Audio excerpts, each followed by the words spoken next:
Hello, everyone, and welcome back to Big Finish Fans. In today's edition, we are revisiting a tier list we did a year ago, and this was very much the start when we began tier list on Big Finish Fans, the 8th Doctor box set. We've had a couple of box sets since then, and we thought we'd update it before we have the 8th Doctor relaunch in November. Once again, I'm joined with Luke.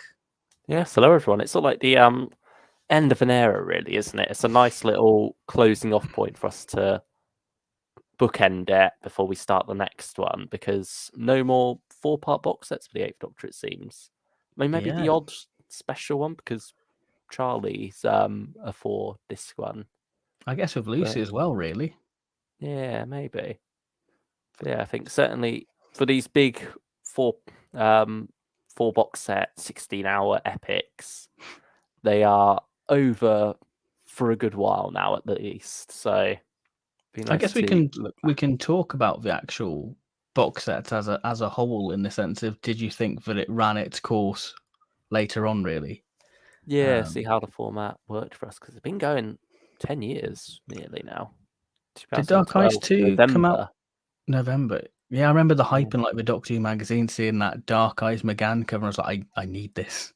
Yeah, it's like very much the start of the box set era for Big Finish in general.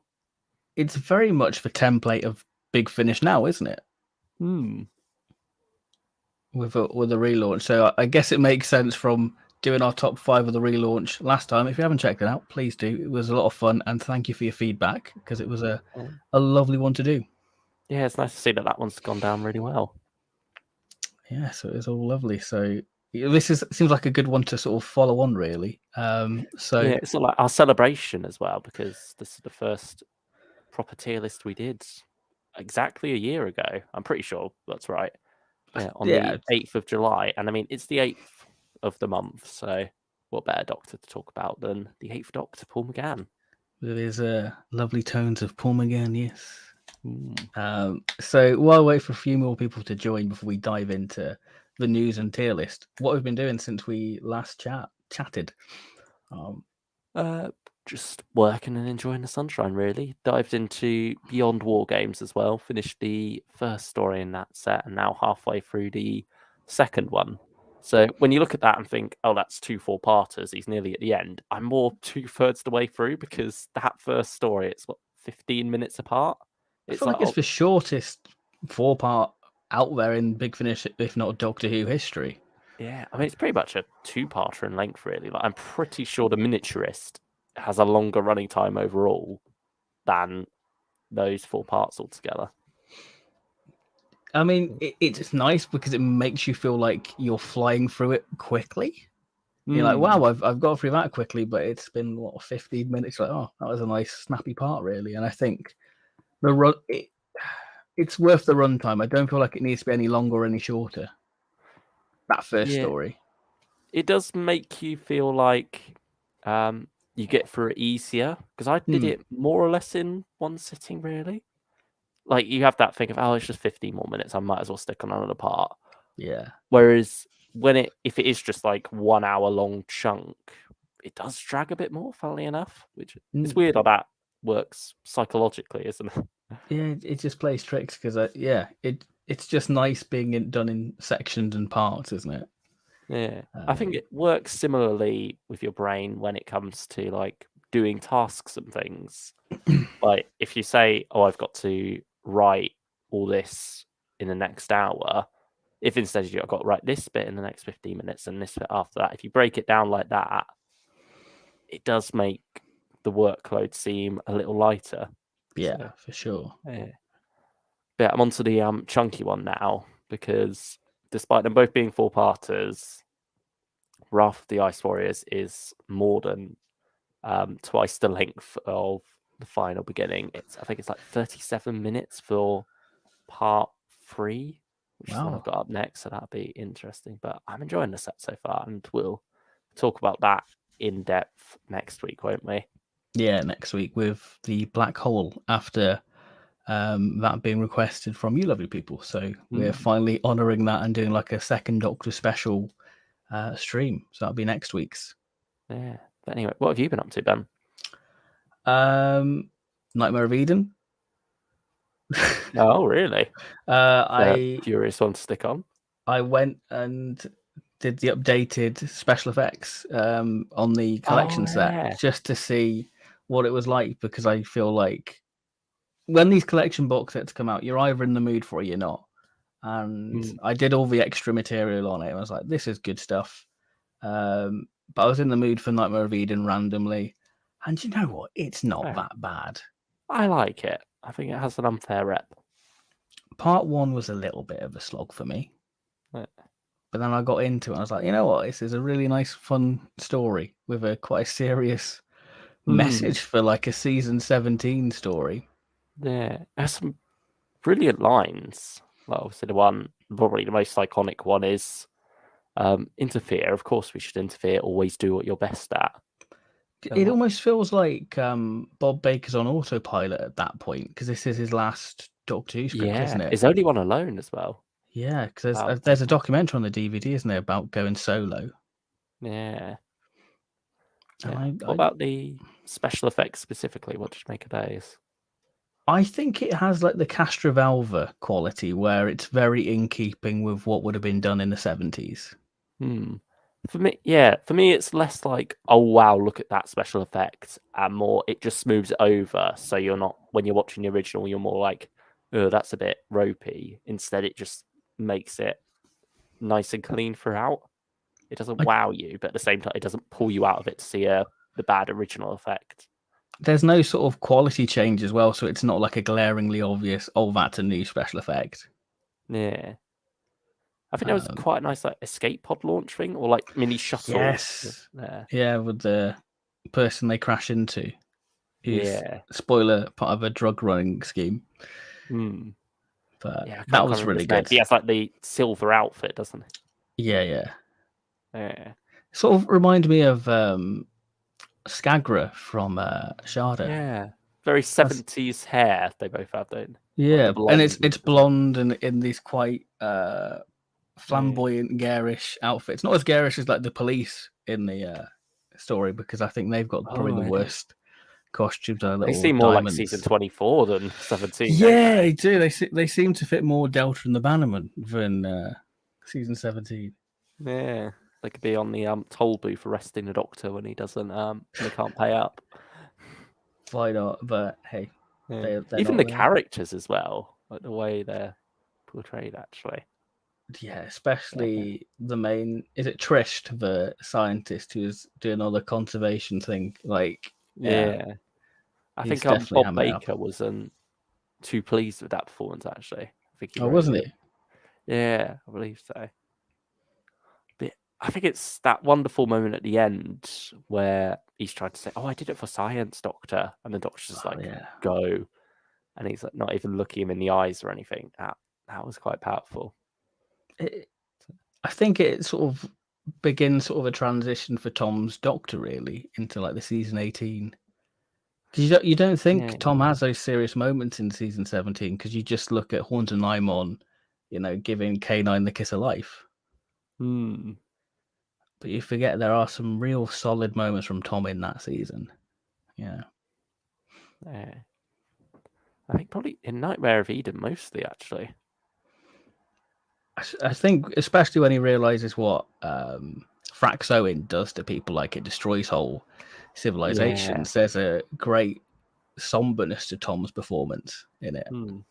There's definitely, like with the seriousness of the drugs plot, there is like quite a opposition there between the tone and the subject matter, and I think sometimes that can play in a story's favor. Yeah. But I feel like it's not quite the case here. I think it's a good one, but you feel like it had potential to be great if maybe more things went its way. Like, I think you can't take it too seriously because then it just becomes a bit dour. But as it is, I feel like it's good, not great. Yeah, it's not the worst of the season. It's not the best. It's kind of mid-tier of that season for me.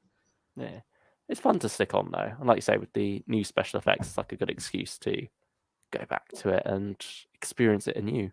What would you say your favorite updated special effects is on the Blu-rays? Just as a Might little have to do side a tier note. list of this. Yeah, that would be a good one to do. That Yeah. would be good because we've had, I think there's only a couple seasons that haven't had the updated special effects. Yeah. I mean, Castrovalva and Locopolis always jump out because that is like very smoothly done. It doesn't jump out in your face like some of the other overly CGI ones do, I guess. Yeah, like Talons is a bit of an odd one.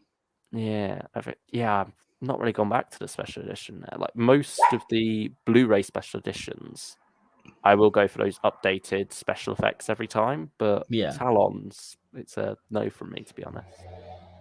Yeah, be interested. I mean, I'm interested to see what Time Lash is like. Yeah, I haven't got around to that yet. But it's on the list. It's on the list. Yeah. I haven't even seen that once before, so maybe I might have to go for the normal one first and then do the special. Well, we'll see if I have the appetite to do a special edition again at any point. It's just a nice way to re-experience a story you're probably Time Lash and probably you're not familiar with, but you know what I mean. I get what you mean. Just to experience it again afresh. I guess that's a nice little way to end this section. Should we do a little couple of hellos? See a bit tongue-tied. We've got a couple of people here. Yeah. Payne Cyberman, hello there. It says finally a tier list for me. Yes, I hope we don't have any too many controversial picks for you as we go forwards. Hello, Trevor Hicks, and hello, Stylish Person. Hello. A lot of love for McGann, which is always good. Yeah. Best Doctor on Big Finish, in my opinion. I mean, he's the main Doctor, I guess, on Big. I think him and Colin are the main ones, aren't they? Really, they're the champions. Yeah. I mean, certainly, like Paul McGann was the incumbent Doctor on Big Finish for a long while before the even after the new series started, he still was the newest Doctor for Big Finish, and so it felt very much like he had more of the event stuff going on, like the Lucy Miller and then the box sets. Yeah, I think they've tried to give McGann. It's very much Big Finish if they had the TV series. They tried all these different things. Like they started like the story arcs, like the Greyest, the Web of Time, Divergent stuff. Like some failed flat on their bum, and others were a roaring success. But it's trial and error, and it's all sort of led us to this point in the Eighth Doctor's time, really, to get where we are with Big Finish. Yeah, but it very much is his definitive era/eras Big Finish, really, because you have that TV movie and then eventually Night of the Doctor.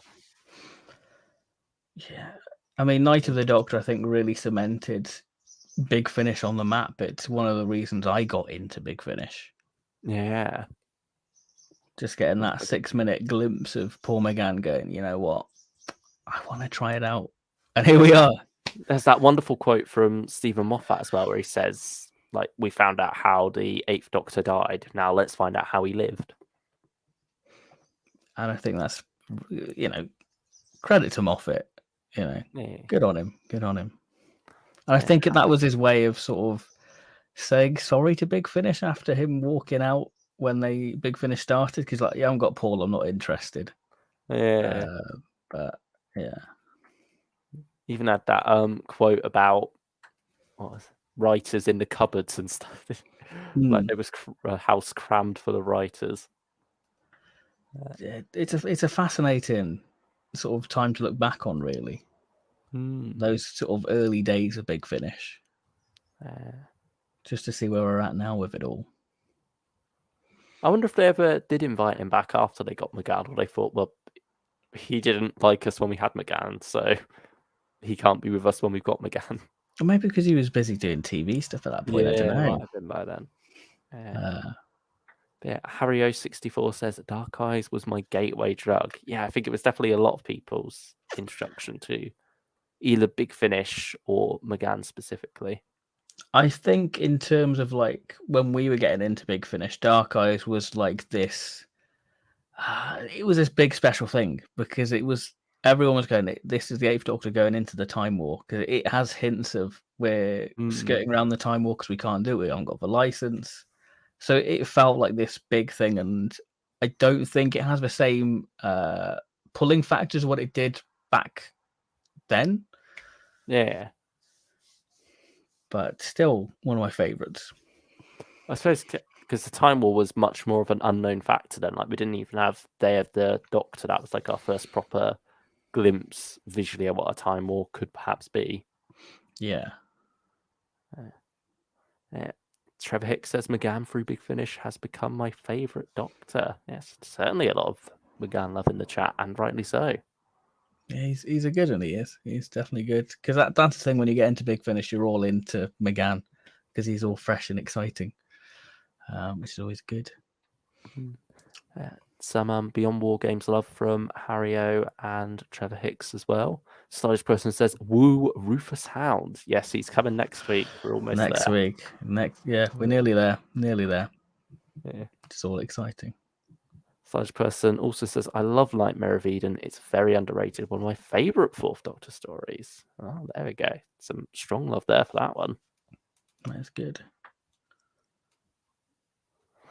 If I remember correctly, Nightmare of Eden was the story where Lala Ward and Tom Baker were most intimate with each other on set during the studio breaks. Interesting. That might explain why we don't have any studio footage. Yeah. I think there was also the breakdown of the director on that one, wasn't there? Was it? Oh, okay. Blimey. Yeah, he wasn't getting along well with Tom and ended up, I don't know whether he was walking out or like let go or full on fired, but Graham Williams had to take over and save that sinking ship before he eventually went on. Yeah. And then that was during that he decided he didn't want to stay on for 18, I believe, season 18. I thought it was like John Nathan Turner what kind of pushed him out, really. No, I think he strongly recommended John Nathan Turner actually to take the role. Oh, okay. Because he was like, what? He'd been studio manager or assistant floor manager or something, isn't it? Or production manager for 3 years by that point. Okay. I believe he started with Sunmakers. Yeah, I swear he had like a Troughton story as well. Yeah. I'm sure it's on the Showman thing on season 26. Yeah. Tier list for updated effects, good idea, and perhaps Big Finish recast. We're down for that. Yeah. Okay. I'm not sure about the Big Finish recast though. That feels like it could get a bit mean. Maybe that could get. Well, I guess there's natural biases as well. Going, that's my character. I like them more. Yeah, if you like the character in the first place, you're more likely to. But I don't think there's really been a bad recast at all. No. We've all spoke quite fondly of them all, really. Yeah. And I think in the case of like Michael Troughton and Stephen Noonan, we're at the start of their journey. So I think if we were to do a tier list for the recasts, I think next year will probably be a better shout for it, really. Yeah, they need a bit more time to make it more of a fair battle. Because like, if we were, say, comparing Stephen Noonan and Michael Troughton in their first sets to Tim in his first set, yeah, I feel like maybe Michael Troughton and Stephen Noonan might be better there. Oh yeah, I'd agree with that. Yeah, but now because we've had Tim for so long, I feel like he's probably the winner of the three currently. But again, that's sort of down to time for us to get used to him for one thing, and also time for him to get used to the role a lot more, become more comfortable in it. Yeah.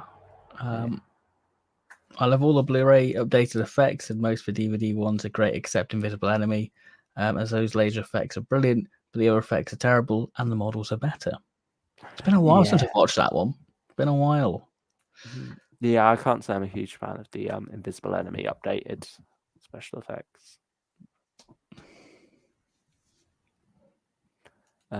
Air Knight says, Blood of Daleks was my first Big Finish and been hooked since. Yeah, that's another strong jumping on point. Thank you for joining us, by the way. Thank you. Dark Eyes was a pulling factor, worked in lockdown. Oh yeah, they give it the first. Was it one of the first episodes away for one of those lockdown loads? Yeah, I think so. I feel like they've often been giving Dark Eyes away. Like they did the Great War as like a broken up serial on the podcast for a few weeks. I got it from the 50th anniversary Doctor Who magazine when they had like a load of free Big Finish in that. Which was fun. Yeah, Dark Eyes is definitely one of their favourite ones to push, and rightfully so. I guess since we're on Dark Eyes, I kind of want to push and do the tier list.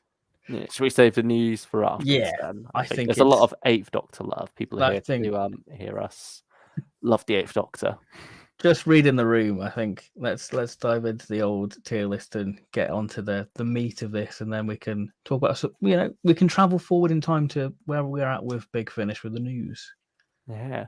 Stylish Person, one last thing, says John Nathan Turner's first story he worked on as a production assistant was The Space Pirates.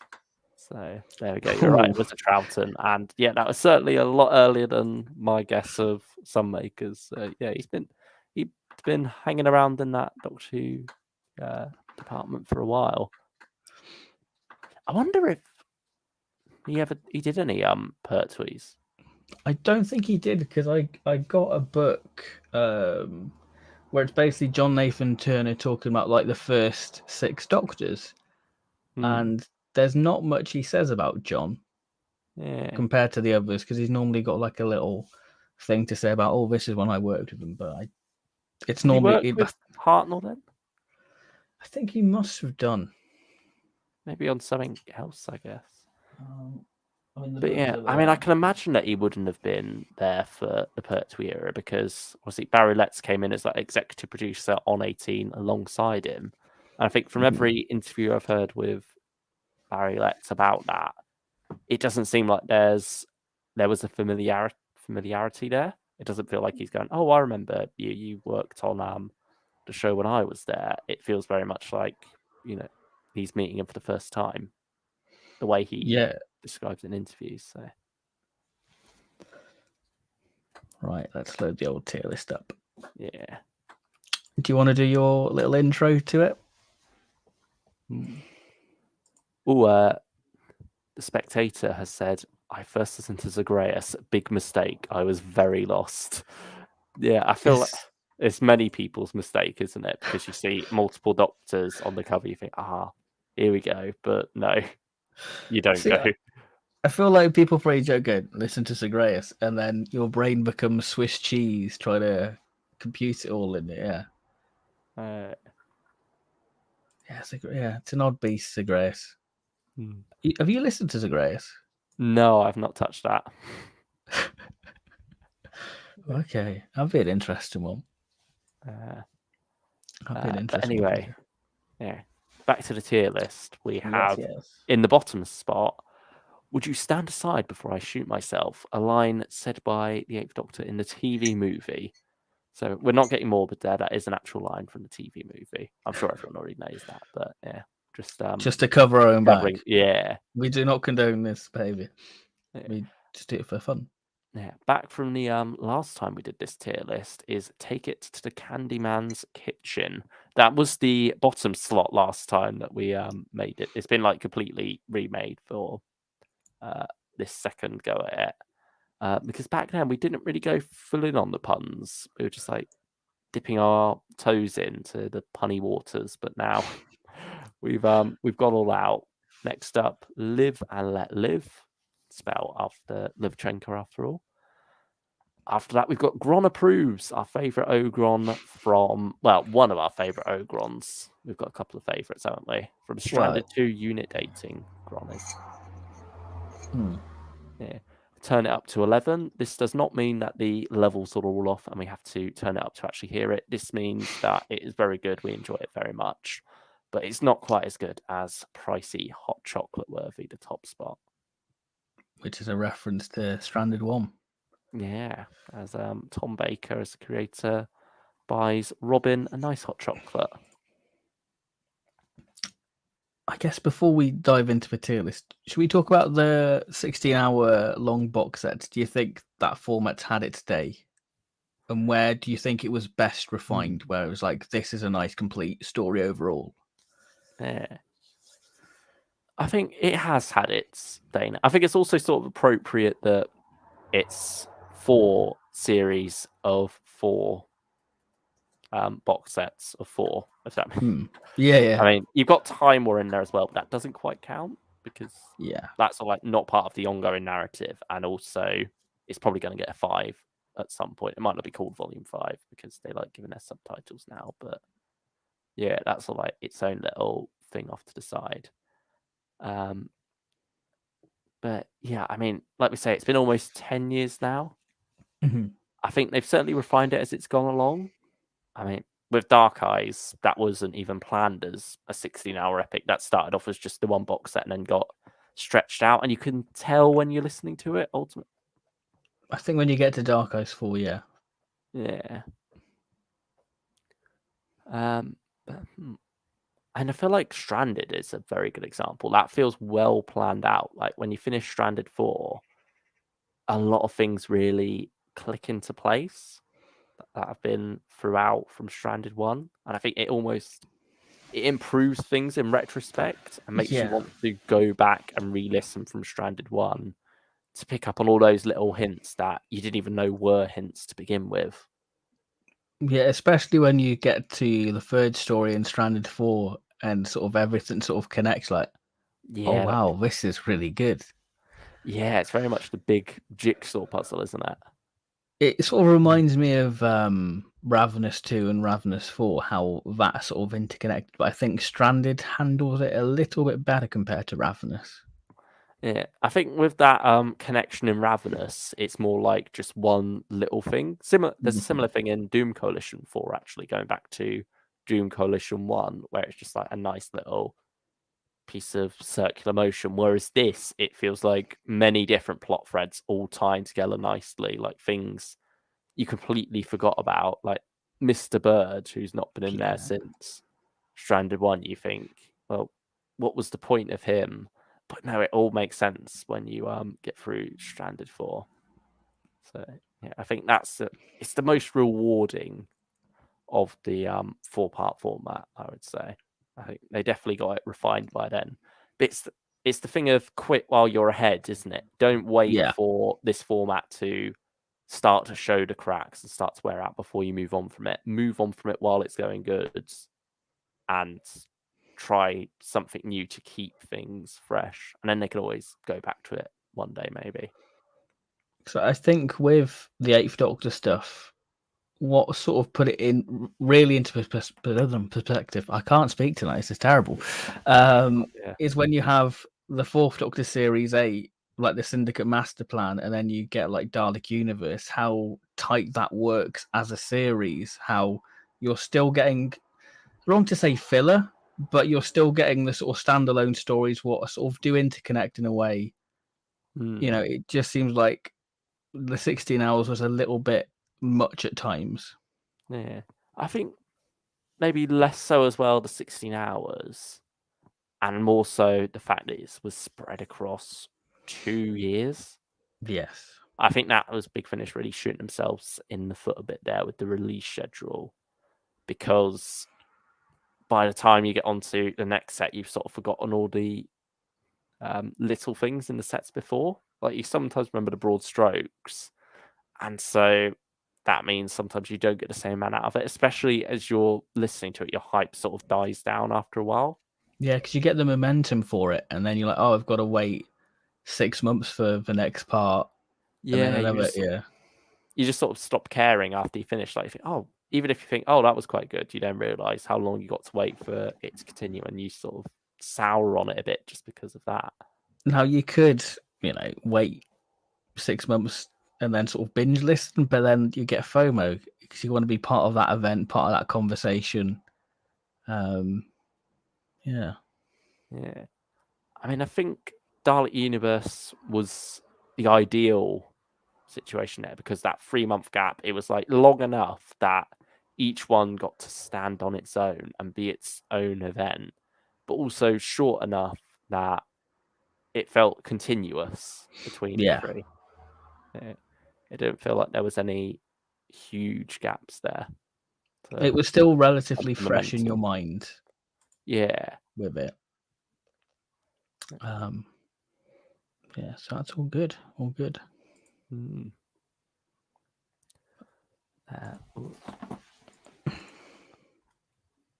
Harry064 says Stranded was pretty nice, great stories. Liv and Tanya felt a little contrived, and have your cake and eat it too, not to spoil it. Well, I mean, Big Finish themselves were kind of spoiled already with news articles about 8th and even 9th Doctor adventures, but yeah, try not to go into that too much, I suppose. But I see what you mean, but I'm quite happy with how they tied up Liv and Tanya. How about you, Ben? How did you feel about that ending? I've not got to the ending. If you not listened to Best Year Ever. No, I've got one more story left, and that is the story, and that's the one I'm really excited to listen to. Fair enough. I mean, you know where it's going anyway. Oh yeah, you've told me, so it's not like a big shock to me. But yeah, it's all good. You still got some good little surprises in there. I'm looking forward to that one. Yeah. Have the tissues ready. Okay. All right. Okay. Okay. But yeah, I suppose we'll get round to Stranded 4 eventually. We'll go from the end to the beginning and talk about Dark Eyes 1, put it on the tier list. Yeah, I guess a nice little chat for a little question for the chat. What's your favourite 8th Doctor box set? Let's throw it out there. See what one comes out top and see where the favourites are. Whether it's Dark Eyes, Doom Coalition, Ravenous, Stranded. What's been your favourite 8th Doctor series? You're going the whole series, not just the. Yeah, well, let's go individual box sets and series. You know. Yeah. Let's just see. Let's see what comes up. Yeah, I mean, there's a chance Lucy Miller and Charlotte Pollard can get thrown in there then. Yeah, because the Lucy Miller set deserves a lot of love.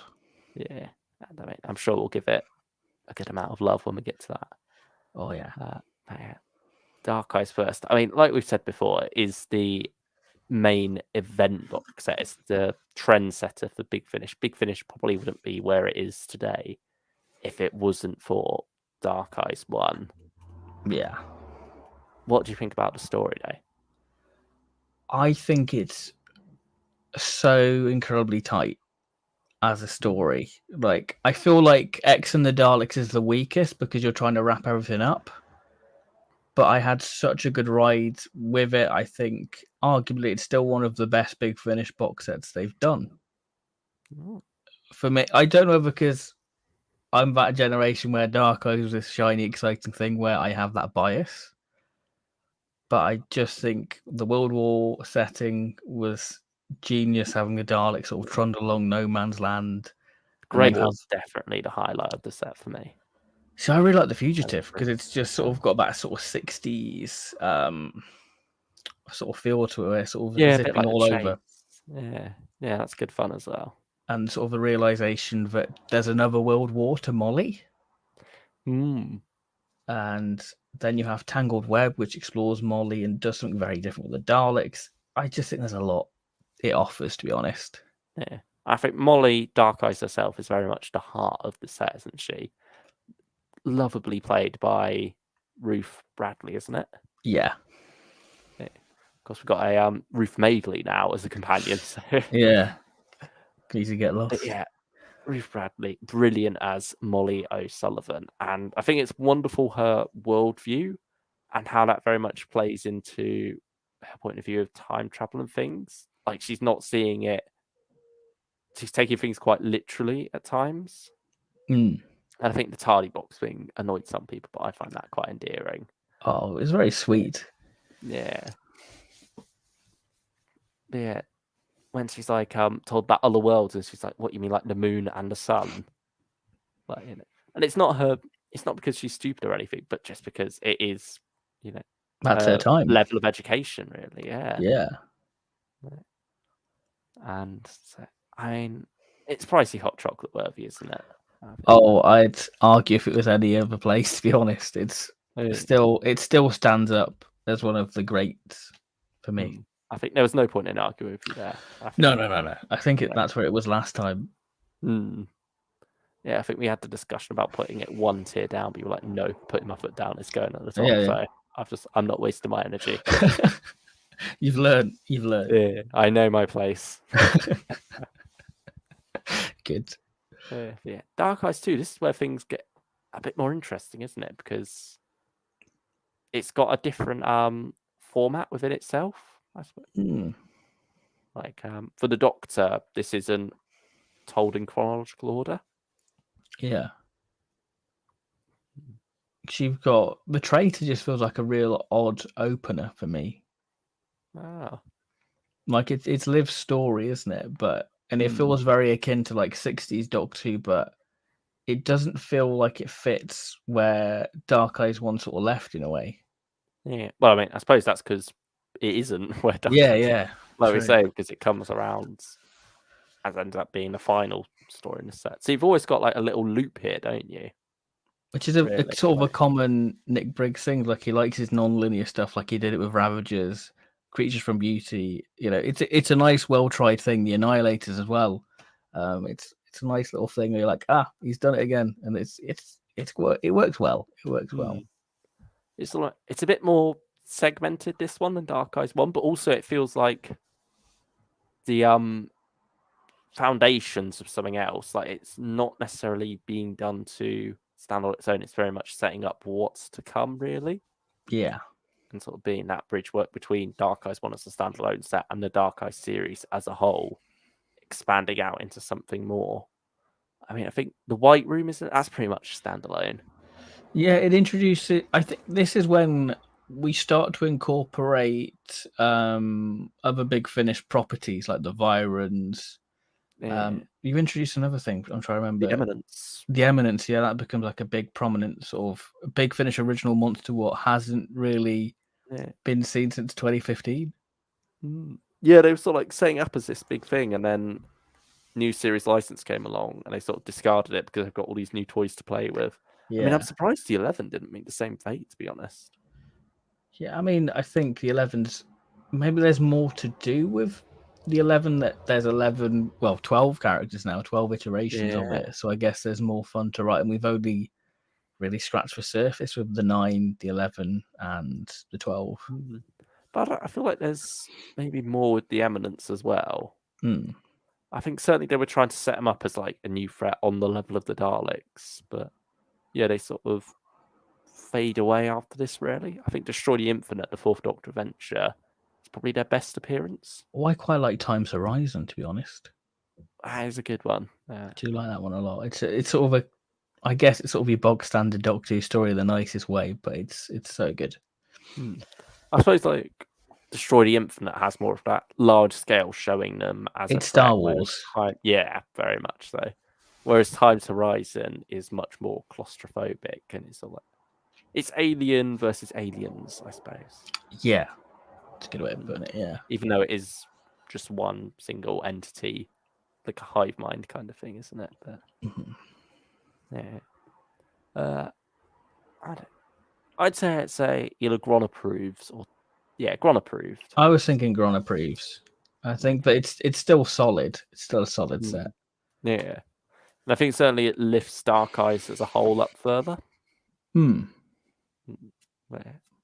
But Dark Eyes 3 is where it gets a bit ropey. But for you, well, this was your first box set, so yeah, I've got a bit more nostalgia to it here.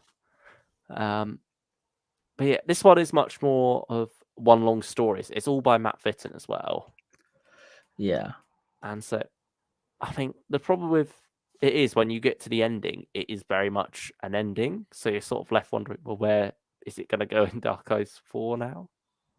I think part of that was due to Ruth Bradley, her career taking off too much. Yeah, so big. I think she was doing Primeval, I think. No, I swear that was before this. I don't know. It's like maybe I can't remember. 14. Yeah. Primeval was like same time as RTD. I don't know. Yeah, I think they brought it back a couple of times, but I'm pretty sure her run on it was 2010, maybe earlier. Oh, it's been a while since I've done the research on this, but yeah. But I think the main takeaway from Dark Eyes 3 is Alex McQueen and McGann really having good showdowns.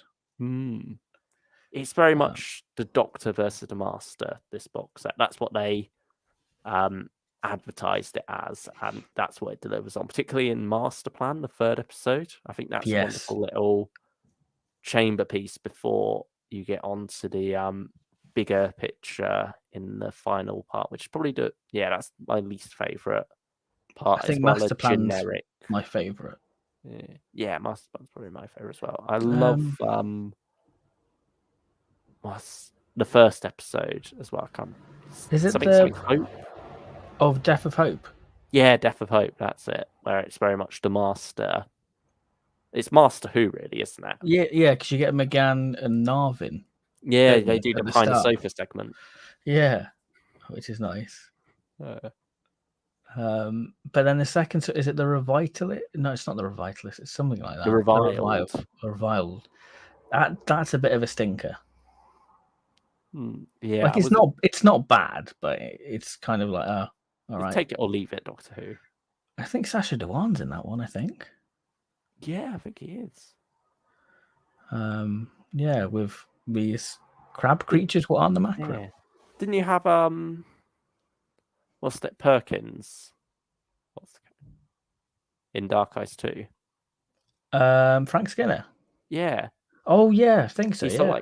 They made a big deal about him cameoing in it, but he was just like a guard for a minute-long scene or something, wasn't he? I swear he was in another one, Frank. I swear he's in a Tom Baker one, Frank Skinner. Yeah. Sinister and Kill. Yeah.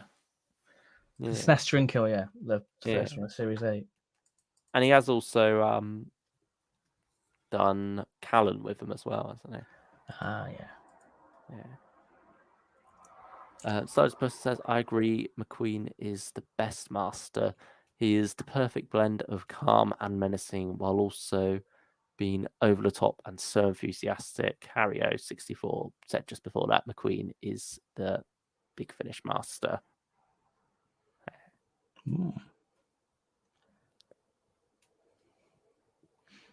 Seed of Doom, Eminence, Collins story is good. That's an alright one. That's alright.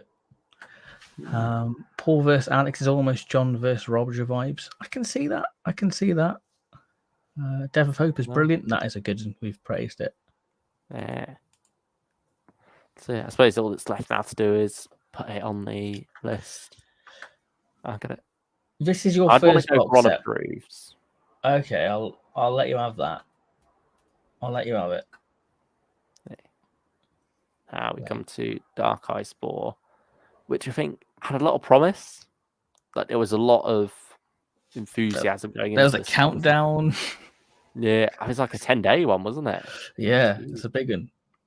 Yeah, there's a lot of it. This is the last box set as well to have the concept art. Oh. Gee, that's a nice bit of trivia. Yeah, I forgot that was a thing, really. Yeah. Funny speak, we were mourning the death of that one day, and now we're down to one cover per whole box set. God, we'd have a heart attack if we saw Big Finish like 7 years in the future if he's told past us. Yeah, we had it. We didn't know how good we had it. But then we've got a wide variety of stories now. So I think we're better off in terms of stories, but not in terms of artwork. Yeah. I mean, I love A Life in the Day. I think that is a brilliant start to the set. The best the set has to offer for me. I think that starts like a bit of a trend, doesn't it? That story, I feel.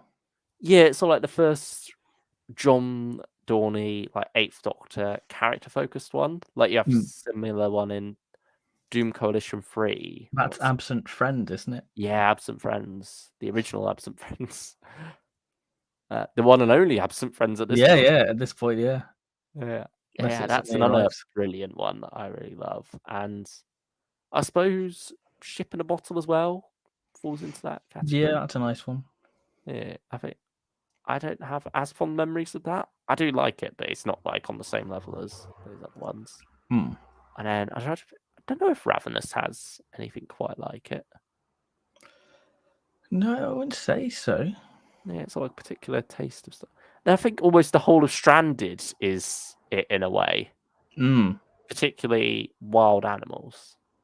Well, you get it with Andy, I think, and getting Andy back, isn't it?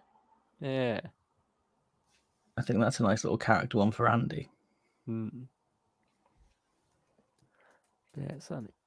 it's a specific style that John Dorney seems to have developed, and it's made for some wonderful stories.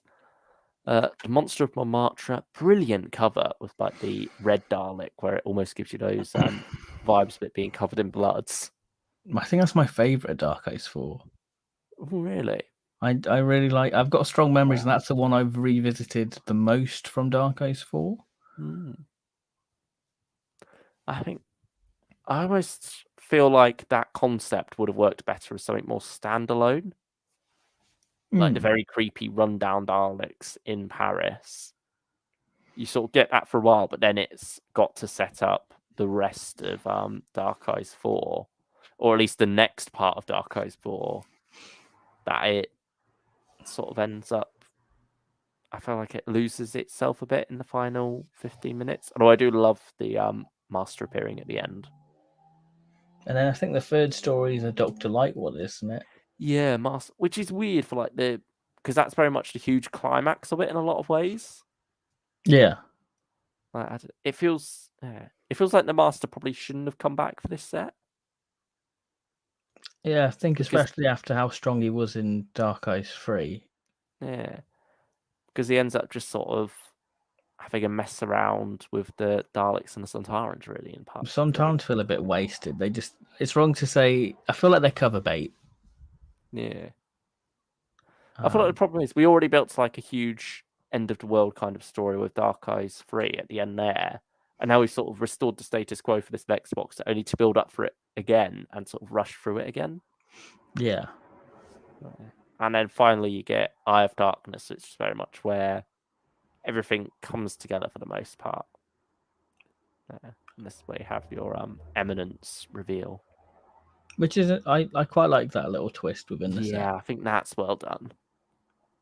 Yeah, I think Eye of Darkness is a strong one. I think it's mainly Eyes of the Master that sort of drags this whole set down for me. Even though it's fun, it just feels like, what was the point, I suppose? What was this story trying to do? Yeah. Because ultimately it's sort of like it doesn't really play into the final episode at all. Yeah. Which just makes it feel like you've got this weird two-parter in the middle, I guess, that sort of feels I mean, as much as I like McQueen's Master, I'm there for McGann. Yeah. So. Yeah. I think he's probably an Anagron approves, really. Yeah. I feel like they're all sort of consistent level, really. Yeah. Team Coalition 1. That's the end of the Dark Eye saga. Do you see what the chat's saying? Yeah.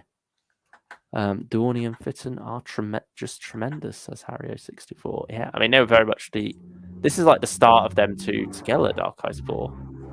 Yeah, it's very much sort of the beginning of sort of a beautiful friendship in a way. Yeah, and then they continue on to this day to be like doing the 8th Doctor, really. I feel like Matt Fitton's sort of stepped down a little bit. I mean, yeah, he's not doing anything from the next two. Did you do anything in Stranded 4? I feel like Lisa McMullen sort of taken his place in a way. Like she's sort of become very much a regular. Yeah.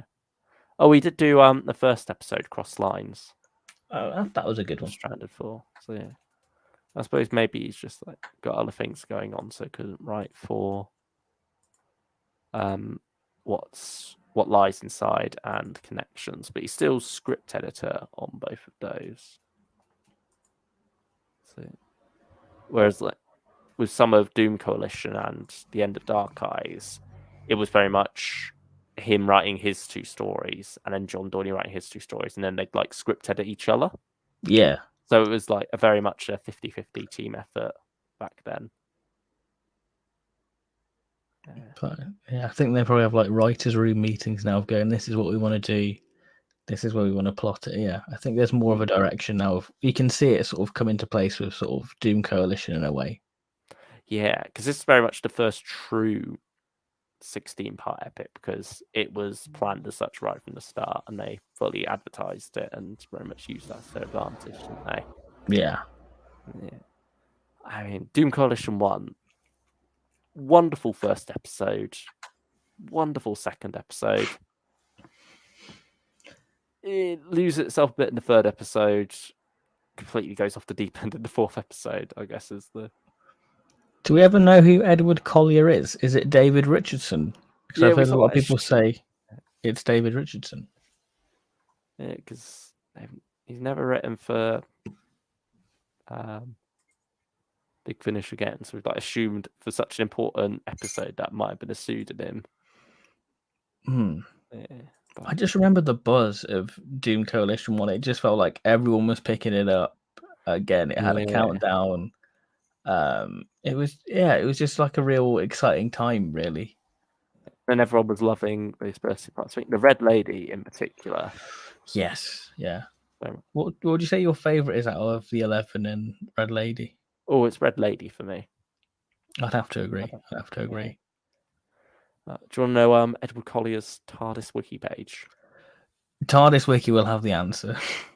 Edward Collier wrote the Satanic Mill for Doom Coalition 1. That is it. That is the entirety. Really? Wow. Yeah, so... Wow. Damn it, if TARDIS wiki doesn't have the answer, then we know it's a real tricky one.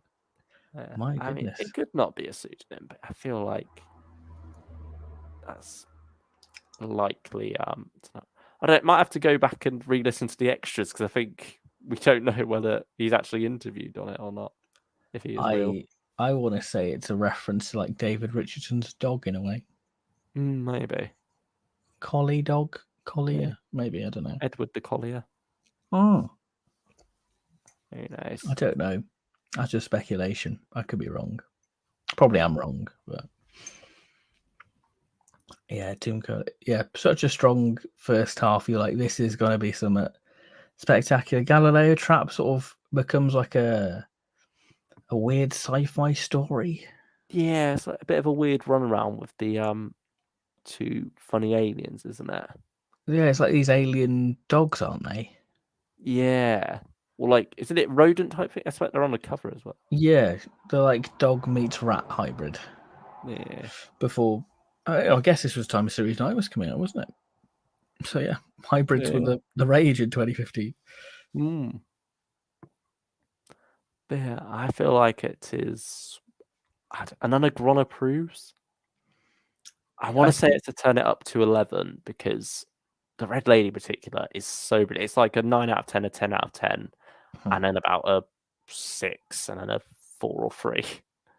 So I think we struggled last time as well, because it is so polar opposite. I feel like it's a difficult one, because like I really love those two first stories, because it just seems like a fresh change, a good jumping on point in a way, I feel. Having that McCoy cameo was a nice little touch as well. It was nice to like jump in with the Doctor and Liv a while into their travels after Dark Eyes 4, and then having them caught in the middle of another adventure. It just feels sort of very sort of Deadly Assassin, and I really like that sort of feel to it.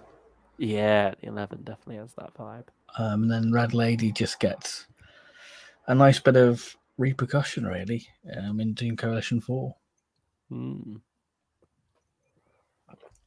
I mean, yeah, it's up to you. Do you know? Are you in a nice mood? I feel like I am. Yeah. I suppose turn it up to 11 as well. His first appearance. Yeah, we've got to be fair. We've got to honour the puns. Yeah, honour the puns. It's just like sometimes it feels like you're rewarding the bad stories, but at the same time you don't want to be punishing the good stories. Yeah, so I think just for those first 2 episodes, yeah. I think that's the highest Doom Coalition maybe go. Actually, Doom Coalition 3 might. I feel like certainly Doom Coalition 3 is better than Doom Coalition 1, but I don't know whether it's a tier above it. We'll see. Doom Coalition 2, though, This continues the downward trend, I would say. Arguably the worst Big Finish box set, maybe. For me, certainly on this list. Like when I think about revisiting Doom Coalition, I remember Doom Coalition 2 to think I'm like, maybe not. It just kind of it's a turn off. This and the final 2 episodes of Doom Coalition 1, it's not like that hump you have to get over when it comes to re-listening to Doom Coalition. Because after this, it's pretty good stuff. But this is certainly the part that drags down the whole series for me. And the worst thing is it came out on my birthday. And that's what makes it a real, like, stinger. Now, it's so bizarre how you have a story like the Sonomancer, where the 11 is just reduced to the pantomime villain, and it just feels like worlds apart from when he was introduced. I don't find him too bad, to be honest. For me, the Sonomancer is probably the one I have the most fun with. Oh, that's the worst for me. No, I don't really mind it.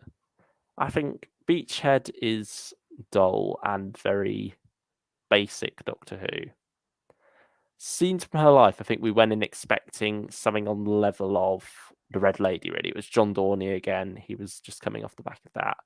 Instead, it just ended up being a bit messy, really, and it was hard to really connect with the character in there of the Sonomancer.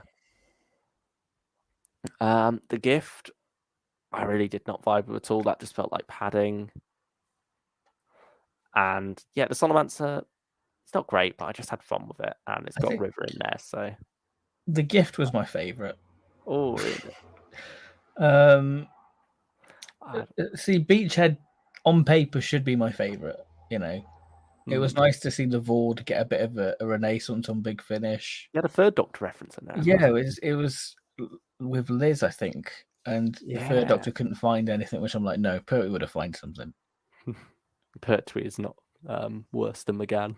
Pertwee does not accept failure. He's going to succeed and find out Vord are there. Yeah, it's not a favorite box set by any means, and it's not because I dislike River, because I really like River. I think, shall we take it to the Candyman's kitchen? I think it's got to be down there, I'm afraid. Someone's got it to the bottom. Oh no, you're shooting yourself. I mean, to be honest, if you want to shoot yourself, you can. There are moments where I was like, I want this to end. So yeah, that's the problem. It's very much a checking your watch throughout the whole box set. Just think, is it going to get better at any point? But it doesn't really. Sorry. Fair enough. I think that is the bottom of the barrel of this lot. So it's only fair to have that as the spreads, I guess. It just balances out a tier list, and it just nothing's going to be below it. So no. What's the point in having a tier below it if it's nothing's going to end up there? You got to use it eventually. Yeah. Just having a look at the chat, what people are saying. Hot take from Stylish Person: the 11 is one of the best. Paul McGann, the best. Paul McGann, but he didn't say Paul. But I've said Paul now. Audios and the Red Lady is very overrated. It's fine, but I'd say it's only a 7 out of 10. One of the most overrated Big Finish audios. That's not one of the 1 to 50 monthly audios. So you'll have a few people coming at you with pitchforks there, Stylish Person. I'm not one of them, no. I'm not a 1 to 50 wanker. I mean, you've not even experienced the original Big Finish. You don't even know what a 1 to 50 is, do you? I've had a couple. Oh, we'll have to get you trying. I've gone for the highlights and then try some of the good stuff. I don't need that edgelord shit going on. I like the edgelord. I like that. Makes you sound like a fine wine connoisseur. I'm getting hints of wood and vanilla. A spectator says Mark Bernard as the 11 is still, in my opinion, one of the best villain performances. Is always in all of Doctor Who. He does such a great job. Always great to hear him, as well as the other 10. Yes, Mark Bernard, he really is a masterpiece of acting, isn't it? Juggling all those characters. And I think because we've had him around for so long now, we've lost that appreciation for it. I think it's the overuse of the character now. I think when we got to the 6th Doctor box set with the 11, I was kind of got the 11 fatigue. I still enjoyed Mark Bernard's performance, but then we had like the unit Nemesis that I was like, oh, this is why I love the 11. I think it's wrong to say rest the 11, but I think he does need to take a little bit of a back step now. I suppose it was partly because of lockdown, and Mark Bernard was free, so I think that's why the 11 box set as a whole was made. Yeah, they were just like looking at who they had available. They saw Colin, Markins. They definitely saw Colin this year. Yeah. They've seen nothing but Colin this year. God, yeah. Yeah, so this person has another hot take. Doom Coalition 1 is the best 8th Doctor box set for new listeners. It's designed to not require much prerequisite Big Finish audios and works way better than Dark Eyes. Great starter set. Yes, I agree there. I think people just see, because it's McGann on his own, they think, oh yeah, that's a good jumping on point. But no, it does have a lot of character repercussions from the 8th Doctor adventures going into it. Whereas Doom Coalition 1, while you've got Liv there, she is very much treated as you don't need to know the full backstory. It gives you what you need to know about her within that set itself. Yeah. It's good. Fun fact, Doom Coalition 2 uses the 8th Doctor theme tune for the first few monthly audios. It's longer and slower than the updated version, so it's unique in that regard. Yeah, I think it might have been you, Stars, person who mentioned that last time we did this tier list, actually. Yeah. I think that definitely does ring a bell, someone bringing that up. Yeah, it's a nice bit of trivia, that, really. Yeah. I mean, I certainly wouldn't have remembered it if you hadn't brought it up again, so... Yeah. Spectator says, I appreciate Doom Coalition 2 more now than I did before. Obviously, it fails to stand well on its own, but for how well it all turns out in Volume 4, it's gone up a little for me. That's fair enough. Yeah, I do wonder if maybe it will improve on re-listen, knowing the direction it's going in. But no. I just can't be bothered to take the plunge. I think as well, you've got so much other stuff coming out as well. You're like, that puts it on the back burner. Yeah. Unless... Especially when it's a 16-part epic. Yeah, especially... Yeah. Unless we have to do like a bit of a homework thing. There's no real chance to revisit stuff, really. Yeah, but I feel like we won't be doing that for a while because we're just doing this now. Yeah, This is the 8th Doctor fix for a while. But Stars person has one last hot take. The Solomancer is the best audio in Doom Coalition 2. Agreed. It's good, solid. The middle of the set is fine. Beachhead is brilliant until the car scene where it falls apart. I can't even remember the car scene, to be honest. It's been that long. Yeah. It's not what I would revisit. Yeah. Stars person says, someone else pushed it out, but I remembered it. Fair enough. There we go. Yeah. A 150 tier list would be interesting. Thank you. Interesting. Yeah. And hello, Mr. Boncactus. Hello. Thanks for joining, even though you have no idea what a Big Finish is, but we appreciate your support. We appreciate you lurkers. If you're not commenting in the chat, we appreciate you all for joining us on this fine night. Lovely voices, I suppose. Yeah. But yeah, Doom Coalition 3 now. It gets good again. It's See, Doom Coalition 2 made me really sort of consider, do I want to continue with Doom Coalition? And I saw the reviews of Doom Coalition 3, and I was like, you know what? See what it's like. And I tell you what, it's a real banger of a set. It's easily the best of Doom Coalition as a whole. Oh, yes. Like we said before, that wonderful first episode, Absent Friends. Then you get the two-parter, don't you? In the middle. Which is a bit different format-wise, but I think it works rather nicely. And it's really like uses River well. Journey, it's like a journey throughout history, isn't it? With these different characters collecting these pieces of the. I can't remember what they're collecting. So is it clocks for like the Doomsday? It's something like it's clock, the Doomsday clock, isn't it? Yeah. Yeah, and you got the it's not the watchmaker, is it? It's Yeah, I think it is. I think it that's is. where That rings a bell. watchmakers Gallifrey. That's why. Like Yeah, rings a enemy bell though. lines, I swear it's got the watchmaker. Rings a bell. Yeah, there's some character in there. I'm having a look. I can He's see played the by the same person person who played the engineer in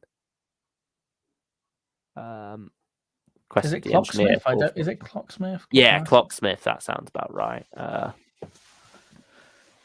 Yeah, the Clocksmith. There he is. Okay. Nicholas Woodleston. Yeah. Well done, Who memory. is again the engineer. Yeah. The cliffhangers as well, really good. Mm. Like 1 into episode 3 to 4, and then 4 into Doom Coalition 4. Really good stuff. Yeah, that was very much a how are they going to get out of this one cliffhanger. And I think that's what you need for a going into the final set.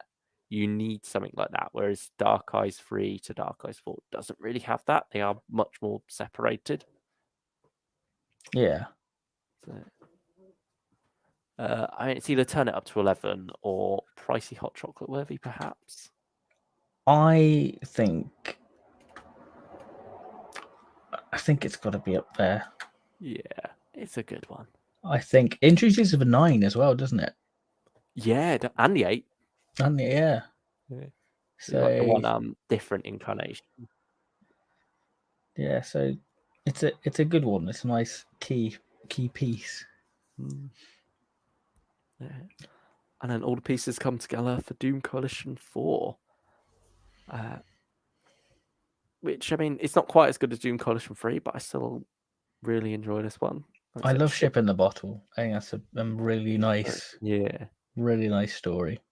It's a nice way to follow up the ending as well. It's one I think there are a couple of Big Finish where I think that would work as like a stage adaptation. I think Ship in the Bottle is one of them. It's just a nice, intimate story with Liv, the Doctor, and Helen, really. Yeah, after those high stakes, it's nice to slow down, isn't it? Yeah. Then Songs of Love is quite an interesting one. It's the last one of River, isn't it? This is sort of River getting into sort of the political side of Gallifrey of like Padrak's rising up the ranks, isn't it, really, from memory? Yeah, it's very much like the Dr. Light thing one, really, isn't it? And Liv and Helen Light. It's much more, the Doom Coalition themselves returning to Gallifrey and like putting their final pieces of their plan into action. Again, we get hints of the Time War, don't we? Like, we start to see the new series license or creep more and more into the Eighth Doctor stuff. Yeah. Like, that's very much the main motive, isn't it? Yeah. That's all about Gallifrey surviving beyond the end. I'd say it's turn it up to 11. Yeah, I think that's a fair thing. Side of the Angels. You got Rufus Hound in there.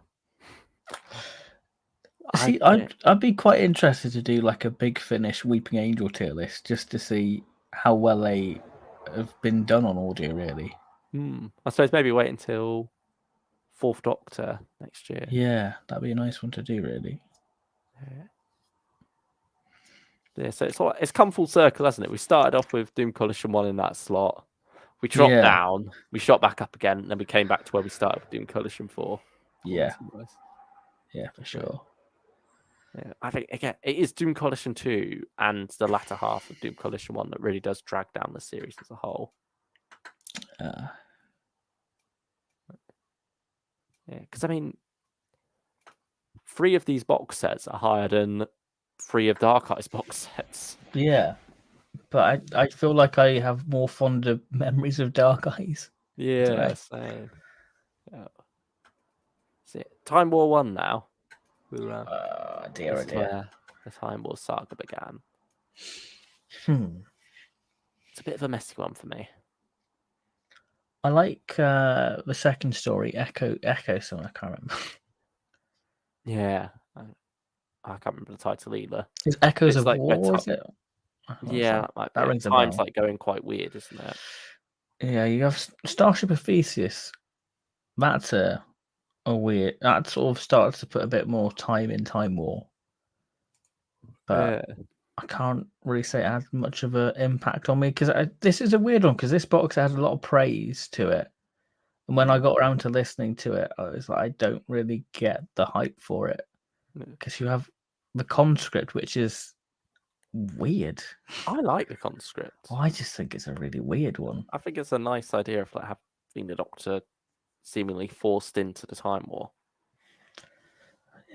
Yeah, Going to the Gallifrey boot camp. Yeah, it just doesn't do much for me, to be honest. No. And then the last story, I have no memory of. Yeah, I don't. Yeah, I can't say I remember too much of it, but I just remember not really liking it too much. But I think ultimately you can tell Bliss wasn't meant to be a recurring character or a companion. Yeah. Because she has little to no impact, really, other than the second story, Echoes of War. Yeah, so I feel like this is just going to be a quick one. Where are we going to put it? I feel like it's Candyman Kitchen. That or Live and Let Live. I'm going to put it there, I think. Fair enough. Yeah. Ravenous one now. Starts to get a bit good again, doesn't it? Yeah. Ravenous is an interesting one because this is more the follow-up to Doom Coalition and a few teasers to what's to come rather than the start of a new arc. Mm-hmm. You've got the cliffhanger with Helen there. I don't feel like they did as much of that as they could. Like it seemed like Helen maybe would break bad a bit and join the 11. You had like a few teasers there, but then that never really went anywhere after this. It's like the whole Helen superpower thing. Yeah, like that just seems to have been forgotten about and moved on from. Yeah, because I think that would have been quite an interesting dynamic, really. Imagine if you had Helen in the 6th Doctor 11 set. I think that would have been more of an interesting impact. Actually get Helen go rogue for a little bit. Yeah. Like you could have had that whole Stockholm syndrome thing where she's been trapped with the 11. And yeah, they could have formed a friendship of sorts, but no, it's just it ultimately feels like wasted potential, the two-parter in this set. Yeah. Like I think with the Candyman and everything, you just end up with a basic 11 takeover story. And I think he could have been much more interesting as just this agent of chaos within it rather than ending up being the main villain. It's sort of. I feel like it's the filler of Ravenous. But the first two episodes are a good amount of fun. And it's very much a throwback to the 8th Doctor Adventures days, isn't it? Yeah, I think my favourite is How to Make a Killing in Time Travel. I think that's a real good one. Yeah. And then what's Their Finest Hour is not too bad either. Yeah, that was all right. I'd say probably a Live and Let Live. I'll agree. It's okay. It's all right. Yeah. Now, Time War 2, we're going back into the Time War now. This is when we start. This is when we upped it to 3 sets a year.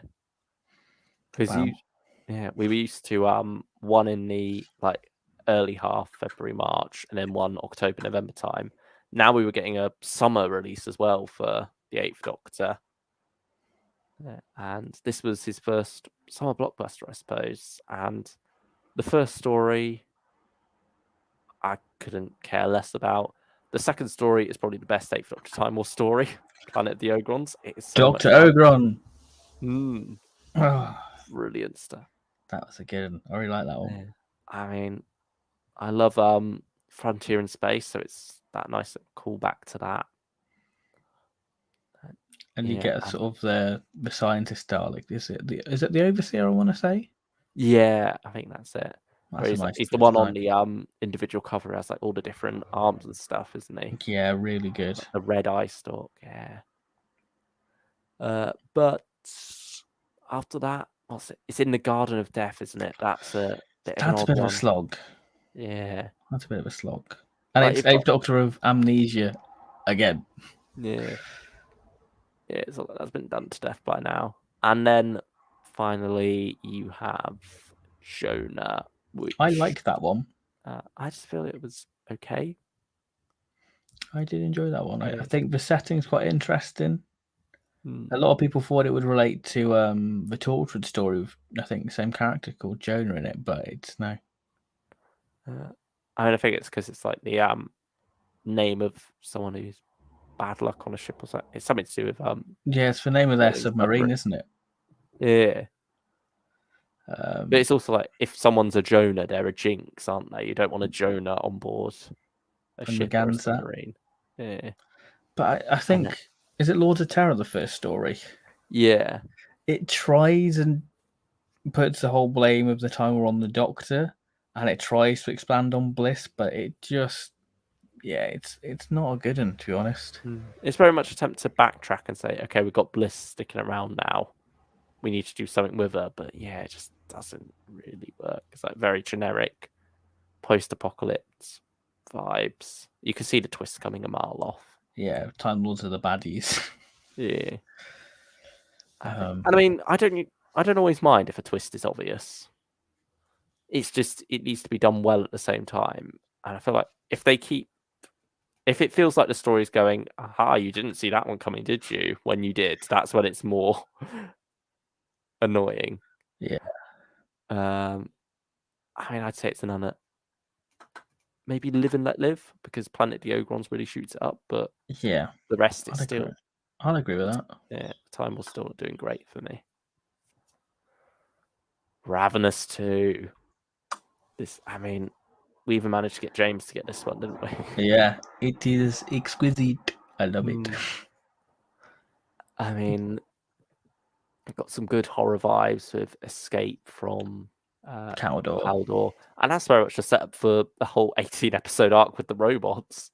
Which you love.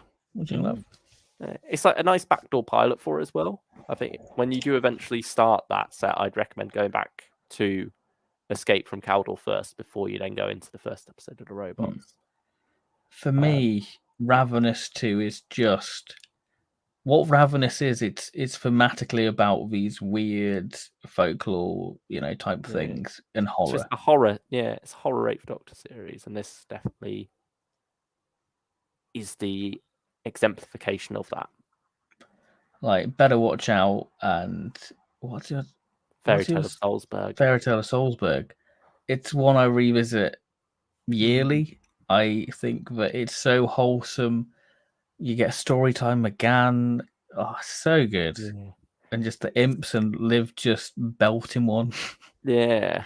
It's so good. It definitely brings a tear to your eye by the time you get to the end of it. And it feels it's got a lot of almost fairy tale things that you think would normally annoy me. But I just love the way it's executed in this story and just think, oh, that's perfect. It's just like, it's Christmas. I can forgive these things. And I love it in this story. It is so good. It's like, it's so much weird, whimsical stuff mixed in with full-on horror. Yeah, it's brilliant. It's one of the best Eighth Doctor stories. It's better than Chimes of Midnight as the Christmas classic. Yeah, I'll agree. I think I've revisited this more than Chimes. It's a really good one. And I think Seizure's an interesting one. I think the setting of like a decaying TARDIS and all that. I think it's a shame that it feels ultimately like just running down bland grey corridors. But at the same time, it's only 45 to 50 minutes. It's quite short. It doesn't overstay its welcome. It introduces the Ravenous as well, so it's a key one. It's pretty much the start of the Ravenous arc, really. Because before this, it was getting Helen back in Ravenous 1. Then it's reacquainting Liv and Helen in... Well, not like... Well, them all like just getting back to normal, really, isn't it? Yeah. Yeah, like them bonding again after the trauma that came before for the first two stories. And then in the final story, Seizure, that's when the Ravenous arc really begins. It's more like a 9-part arc with a bit of a prologue. And it does ultimately come back to Better Watch Out. So that's Fairy Tale of Salzburg as well, quite neatly. But yeah, like from here, it is full on Ravenous. Like each episode leads into the next after this, whereas before you could squeeze stories in. Yeah. So I say it's not too bad, but I think Deep Time Frontier, the story that follows it, is a better version of Seizure. So yeah, but Ravenous 2, I mean, pricey hot chocolate worthy. Come on. Oh yeah. I'd have another little argument going. Wait, no, let's go in there. Some fine McGann. Oh, Stylish Person has a hot take here. I've heard the first 2 stories of Ravenous 2, and they're really good, but not great. The TARDIS team shine and are given great material, but the stories are overrated. Oh. Okay. That's interesting. Maybe the second half will change my opinion, but so far I'm not impressed with Ravenous 2 or Ravenous as a whole. I think it's one you stick with, see how you get on really with it. Has a strong ending. Well, we're skipping forward a bit here, but yeah. Stylish One also says Ravenous 1 is fine and doesn't deserve to hate. I've seen people say it put them off the rest of Ravenous, but it's not that great. It's fine, but weird opening set. Yeah, to be honest, if you want to get the whole, you don't have to even get the whole of Ravenous, really. You can just start with Ravenous 2 and go to Ravenous 4, and you won't miss anything. I think Ravenous 3's possibly the weakest of the Ravenous series. Ooh, maybe. We'll see how that goes versus Ravenous 1. Another hot take from Slice Person, Time War 2 is one of the best 8th Doctor box sets. All the stories are great. The twist surprised me. Dr. Ogron is brilliant. And Bliss, the 12, and the Dalek Overseer were all great. I mean, Dr. Ogron is brilliant, and the Dalek Overseer was great. I think we didn't talk much about the 12, mainly because I feel like she doesn't have an impact after the first story. Like in the Garden of Death and Jonah, she's just sort of there, really. And not used until Time War 4. Yeah, so I hope we do get more of her eventually. She's a great character, but I don't feel like any stories really used her that well yet. Yeah, hello, Jack Richardson. Oh no, I've just been baited as a lurker. You're not a lurker anymore. You're out of that club. You've come into the light. Go into the light. Yeah. So hello. Thanks for joining. So Ravenous 3 now. This is when we sort of get to the mythology of the Ravenous a lot more, don't we? Yes. Yeah. I think Deep Time Frontier is a great start to the set with Time Lord horror. Has Rasmussen, doesn't it? Introduces Rasmus. Yeah, it's the first Rasmus one. What's it? Like the cremation scene. Oh, so good. That's wonderful stuff. And then I love just the idea of this whole facility on like this. It's like this crack in time, isn't it? That it's situated next to. Experiments on different ways to travel through time. That is a way for the Ravenous to get back into our universe. I think. Oh, didn't Ravenous 2 had quite a strong cliffhanger, didn't it? Yeah, it did. Yeah. Yeah, I forgot about that. It's a good. Yeah, it's good. Yeah, that led into quite intriguing way for this set to start. And then you come to Companion Piece, and this is sort of like ties in with Doom Coalition, doesn't it? Again with River and the Nine. It does. I think it's quite nice that connection there because it's not essential to like you don't need to listen to Doom Coalition necessarily to understand what's going on there. But it's nice to have those loose ends picked up and tied up neatly with just a fun celebration of companions, really, because like the Doctors have their multi-Doctor stories. This is very much the same thing for the companions as it's Dr. Light. It's got some brilliant one-liners from the Nine about like the ghost of Lucy Miller and old Adric saying that pile of dust. I think it's the best Bliss story for me. Yeah, same. It's also got a cameo from Margaret Hopwood in. Is she? I think she's name checked in it, isn't it? Yeah, she's in like the Fourth Doctor's aisle. I love the thing with Charlotte Pollard as she's shifted from the 8th to the 6th Doctor's aisle. Basically, the plot for the episode is the Nine, because he's a kleptomaniac, has decided to collect the Doctor's companions And that sets up like a whole prison for them, doesn't he? Where he's like got them Yeah. all in their own little cells. It is nice, really. Yeah. It's a really fun That's story. for a lot of fun cameos. Like it's not just the ones you see on the cover there.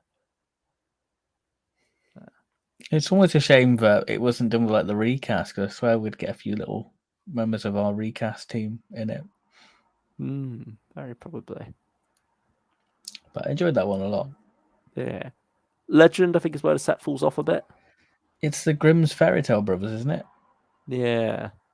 Which you think would be brilliant stuff, but ends up being quite a comedic episode. Yeah. And this is where like the 11 joins the TARDIS team, isn't it? I think that's the most interesting part about it, having the 11 as a companion. But I think that ultimately gets done best in Doom Coalition 4, Whisper. Yeah. I think it's a shame that Doctor Who hasn't done that idea more, because there is something quite nice playing with that idea of the Doctor traveling with an enemy and then maybe trying to become good, but you don't really know whether you can trust them a lot. Like Series 10 of the Revived series with Missy almost went there, but not for long. Again, yeah, it's a concept that they haven't really explored too much. I suppose the other closest we've come to it is Turlo, Black Guardian trilogy. That's Yeah. a bit different, but Yeah. yeah, Ravenous 3. I'd say it's a live and let live again. See, the thing is, it sort of has the same sort of thing as like Doom Coalition 1 for me, where the first two stories are really good, and then the sort of second half of the set lets it down. Yeah. But I'll have to agree with Live and Let Live. Well, maybe I'd go for Gron Approves. I feel like it's up there, I think, for me. Yeah. It's not as bad as Ravenous 1 or Time War 2. And I think because it is in the middle of the series rather than like at the start or at the end, you know that the setup in the fourth part, even though it's not too great on its own, is paid off in Ravenous 4. So I think that helps to improve it. But yeah, we've got a couple to go before we get to Ravenous 4, because we have another couple of detours, starting with Earlier Adventures of Lucy Miller. We've gone back to that gap between series 1 and 2 and got more stories with Lucy. Yeah. I mean, it's even got a little arc of its own over this set. Yeah. Which you don't think much of, to be honest, until you get to the Fendor one. You're like, oh, that box is going to have repercussions. Yeah. It's very much like a RTD style, isn't it? Which makes sense, because that's what the series was originally emulating. And so it's got like those teases throughout as it builds, and then in that final part you see where it was all coming to with Island of Defendal. But Dalek Trap probably the weakest. I think it just gets progressively better and better. For me. Yeah. I think the second story with like the roller skates just feels very series 2 Lucy Miller. It sort of has that fun feel to it. That has the quality of a story that I should dislike, but I just had so much fun with it. Like I didn't go into that one expecting much, but came out having a really good time with it all. It's a bit like Eclipse from the Charley box, I feel. Yeah, so which all like takes that same slot. And funny enough is, like when you look at the Charley box set, that is mostly the same writers, except for episode 2. Alice Cavender, who wrote Revolution Game, is swapped out for Lisa McMullen. Other than that, it is Eddie Robson writing the third, Nicholas Briggs writing the... Oh no, Nicholas Briggs writes the last one and Alan Barnes writes the first one. But still, it's like the same selection of writers in almost the same order. So necessarily going for a similar quality there. Yeah, it's a really good set. Yeah. It is very 2000s as well, like the Revolution Game in particular. House on the Edge of Chaos, lovely upstairs, downstairs vibes with this house in the middle of this static, really. It's a very visual idea, isn't it? Yeah. And it's one you can really picture. Yeah, it's pulled off really well. And then finally, Island of Defendal, some great horror in there. So I'd say it's either Turn It Up to 11 or Pricey Hot Chocolate worthy. I want to say Turn It Up to 11. Yeah. Just because I feel like Dalek, what is The it? Dalek Trap. Dalek Trap. I feel like it sort of feels like a bit of a slog. But you feel rewarded for listening to it when you get to the Fendal one.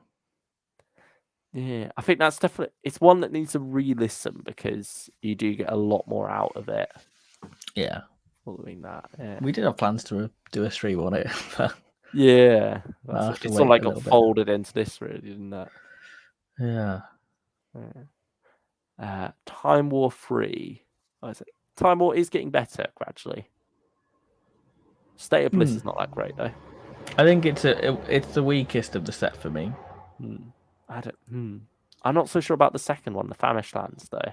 Why? I just like it because it's got McGann going, dance, monkey, dance. And just McGann just basically hallucinating all the wild stuff. Because I think the Famished Lamb's got a really good idea about this sort of gruel, what basically kills you. Yeah, it's also interesting exploring the effects of the Time War. And I think it's something that the Time War series with the Eighth Doctor should really be exploring a lot more. Because from what we know about him in this time, he is very much staying out of the main fight, isn't he? He doesn't want to join in with the Time War, but he's helping where he can. And this should be, the Famished Lands should be the perfect example of that, but it just wasn't for me. It's like this weird rundown planet. Because of like the supply chains, isn't it? It's been cut off. Yeah, it's like the trade route, isn't it, or something like that. Yeah. But then what's the third story? It's like more of a medieval one. It's like a fugitive. Is it Fugitive in Time where you got General Tamazan? Yeah, by Roland Moore. That was a good, solid one. Yeah, that's not too bad. I think there's some good Dalek scenes towards the end. And then finally we have the War Valiard, which probably the main reason. Yeah. The main reason you want to pick it up. Yeah. And it very much leads into Time War 4 where things get even better. But such a good cliffhanger as well. Such a good cliffhanger. Overall, I'd say it's still a live and let live for me. Yeah, okay. Yeah. I mean, how high would you go with it? I'd maybe just go Gron approves. So I think War Valiard. Yeah. I'll let you if you want to, but no, I'm gonna stick it there. Stick it there. Hey. For now. Yeah, I'll say I probably prefer it to Time War 2. I don't know. Because Planet of the Ogrons is so much better than anything in Time War 3 at the same time. So see, I feel like War Valiard and Planet of Ogrons the same level for me. Oh, really? I got a kick out of both of them stories. Yeah, I think maybe I'd just given up with the Eighth Doctor and the Time War at this point. Yeah, it's fair enough. Yeah. But I had not given up on Ravenous, and it was about to come to a brilliant conclusion. I think this, similar to Lucy Miller, this is a set that gets better and better as it goes along, but it already starts off in quite a strong place with Whisper. It's them trying to rip off A Quiet Place, but I don't think it works as well as I was expecting. I was expecting something a bit more jump scary from it. Like for me, I think it's the weakest of the set. Yeah, I'd agree, but I don't think it's too bad either. Oh no, I feel like it's a 7 out of 10. Yeah, it's the best example of the 11 as a companion. Yes, I'd agree with that. Get quite intriguing in this one there, and like it's nice having tension between Liv, Helen, and the Doctor around this. So I think it's nice that after you've built them up as this close knit team, particularly in Ravenous too, like you've really knitted them together again. Now you're sort of putting some stress on that.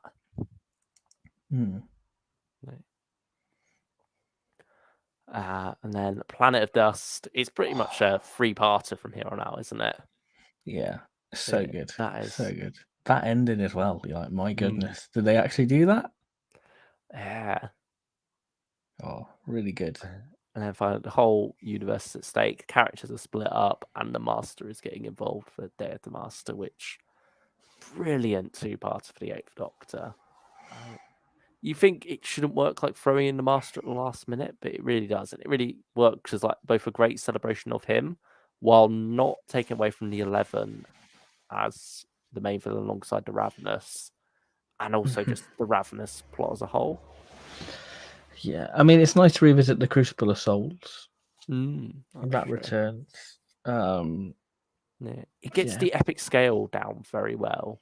I think because the characters are split up, that really helps it.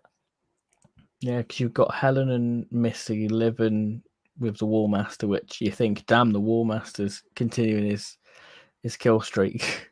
And then the Doctor himself with the TV movie master, Eric Roberts. They have their reunion. I wanted a little bit more from that. I wonder if we will get more one day. I hope so, since Eric Roberts has got a second box in Master. Be nice to get Nemesis that. Express. Yeah, you're getting in on the action now. Yeah, I mean, I wonder if McGann's eventually going to turn up in the Master box sets, because maybe he's done it for Jackady. Get him in with Roberts as well, and then for the 7th Master box set, we get Tennant. Why not? Why not? Yeah, that'd be nice. Yeah, imagine. I feel like it would definitely boost sales. It would definitely put interest on the range. I think there's a lot of interest on that range in general, but I think adding McGann be a big selling factor. Yeah, especially if it's TV movie McGann as well. Maybe throw Charley in as well. Or Lucy. But with the way Day of the Master goes, actually, I don't think there's a gap. Okay. But this is Big Finish. They can find a way around stuff. Eighth Doctor is well known for amnesia. Yeah. Ravenous 4. Pricey hot chocolate worthy, I'd say. Yeah, I'll agree. I think that it's a really good finale. Yeah. I mean, did you go back and re-listen to all of Stranded, by the way, recently? I scurried through box set 4 today to catch up. Yeah. But obviously I didn't quite finish it. I mean, we've shared our love for Stranded 1 a few times before, quite recently. Yeah. It just feels so fresh, and I think that's what I can say about Stranded as a whole, that even the finale feels so Stranded. Yeah, it's very much coming back round. It's all Stranded in different ways. I love how Stranded plays into it thematically as a whole. Like Stranded 1 is the obvious. They are stranded in space and time, living day-to-day life in London. And it's very much the heart and soul of Stranded, really, particularly like lost property and wild animals. Must-see TV is a good bit of fun. I think the final Divine Intervention loses it a bit, but it also it does pay off in the end, nevertheless. Like even when Stranded loses its way a little bit with these, I think it does all come full circle again. So I'm less bothered by the missteps. I think as well, you just enjoy the characters. You enjoy this, bunch of people what have been created for this series. Yeah, this close-knit group. And I think that's always what takes away from Stranded 3 in particular, is that they're a lot less. Yeah. But we'll get round to that. So, yeah, I feel like similar to Doom Coalition, it does dip off a bit towards the end, but it doesn't take as hard a dive. I just think Wild Animals is just worth experiencing because it just shows how Helen and Liv have become accustomed to that it's got to be an alien monster, that they forget that there is danger on the streets anywhere you turn. Yeah. I think that it sort of brings them down to earth, crashing into the world that they have to inhabit now. Yeah. And Curator Tom is used to being in the center of things, but here he just has to get used to watching from the sidelines. Yeah, and like you say, Curator Tom, take it away. And just wholesome. It just plays into Tom Baker as a person, because when I met him, there was like a young boy in front, and he was like, he'd give them a $5 going, "Oh, here's some money for some sweets, and here's a £1 for the beggar on the street." So I was like, that's a curator. That's literally him in Stranded. It was great. And it's a shame he wasn't part of Stranded 4, to be honest. I think Colin does an admirable job stepping in. I think it's nice to see make the curator a bit more mysterious there. Yeah, having the multiple facets. Yeah, but it just won't be wholesome, Tom. Yeah, it's not quite as wholesome. He's a bit more brash, but yeah. Stranded 1, I'd say, is a turn it up to 11, probably. I'll agree. And plus the game show, one of the most tense moments when it's so good. It's like it's great times in early lockdown listening to that. It just was a great sort of escape, really. Yeah, nice bit of surprise. But yeah, we're moving away from Stranded for a little bit for Time War 4.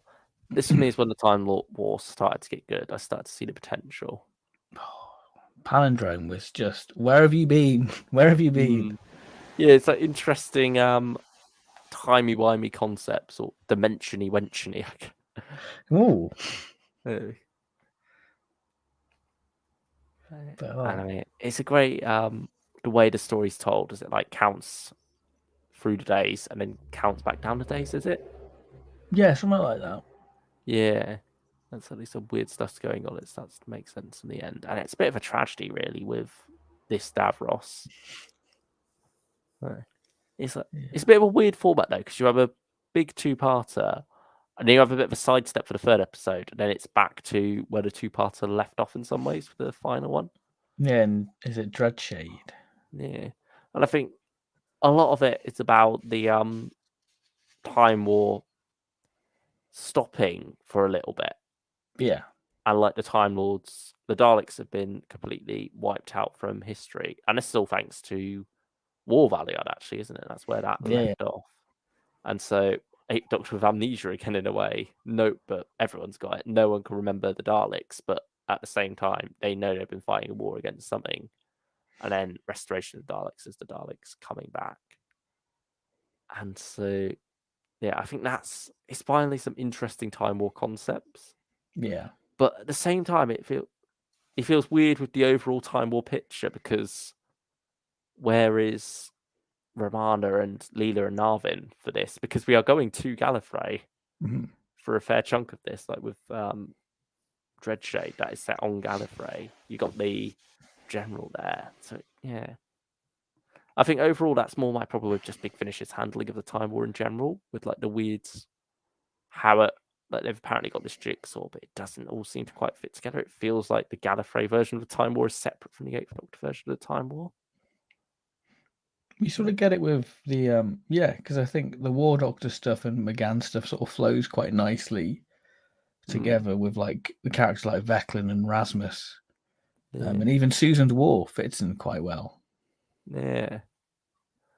For me, a lot of the time, the Eighth Doctor Time War is at its best when it's not the Eighth Doctor Time War, when it's the Eighth Doctor in a different Time War set, like with the War Master or Susan's War. Yeah. And also, I think I'm still not fond of Bliss after 4 box sets. Yeah, which is a bit of a shame, because I like Raki Thakra. I don't know what.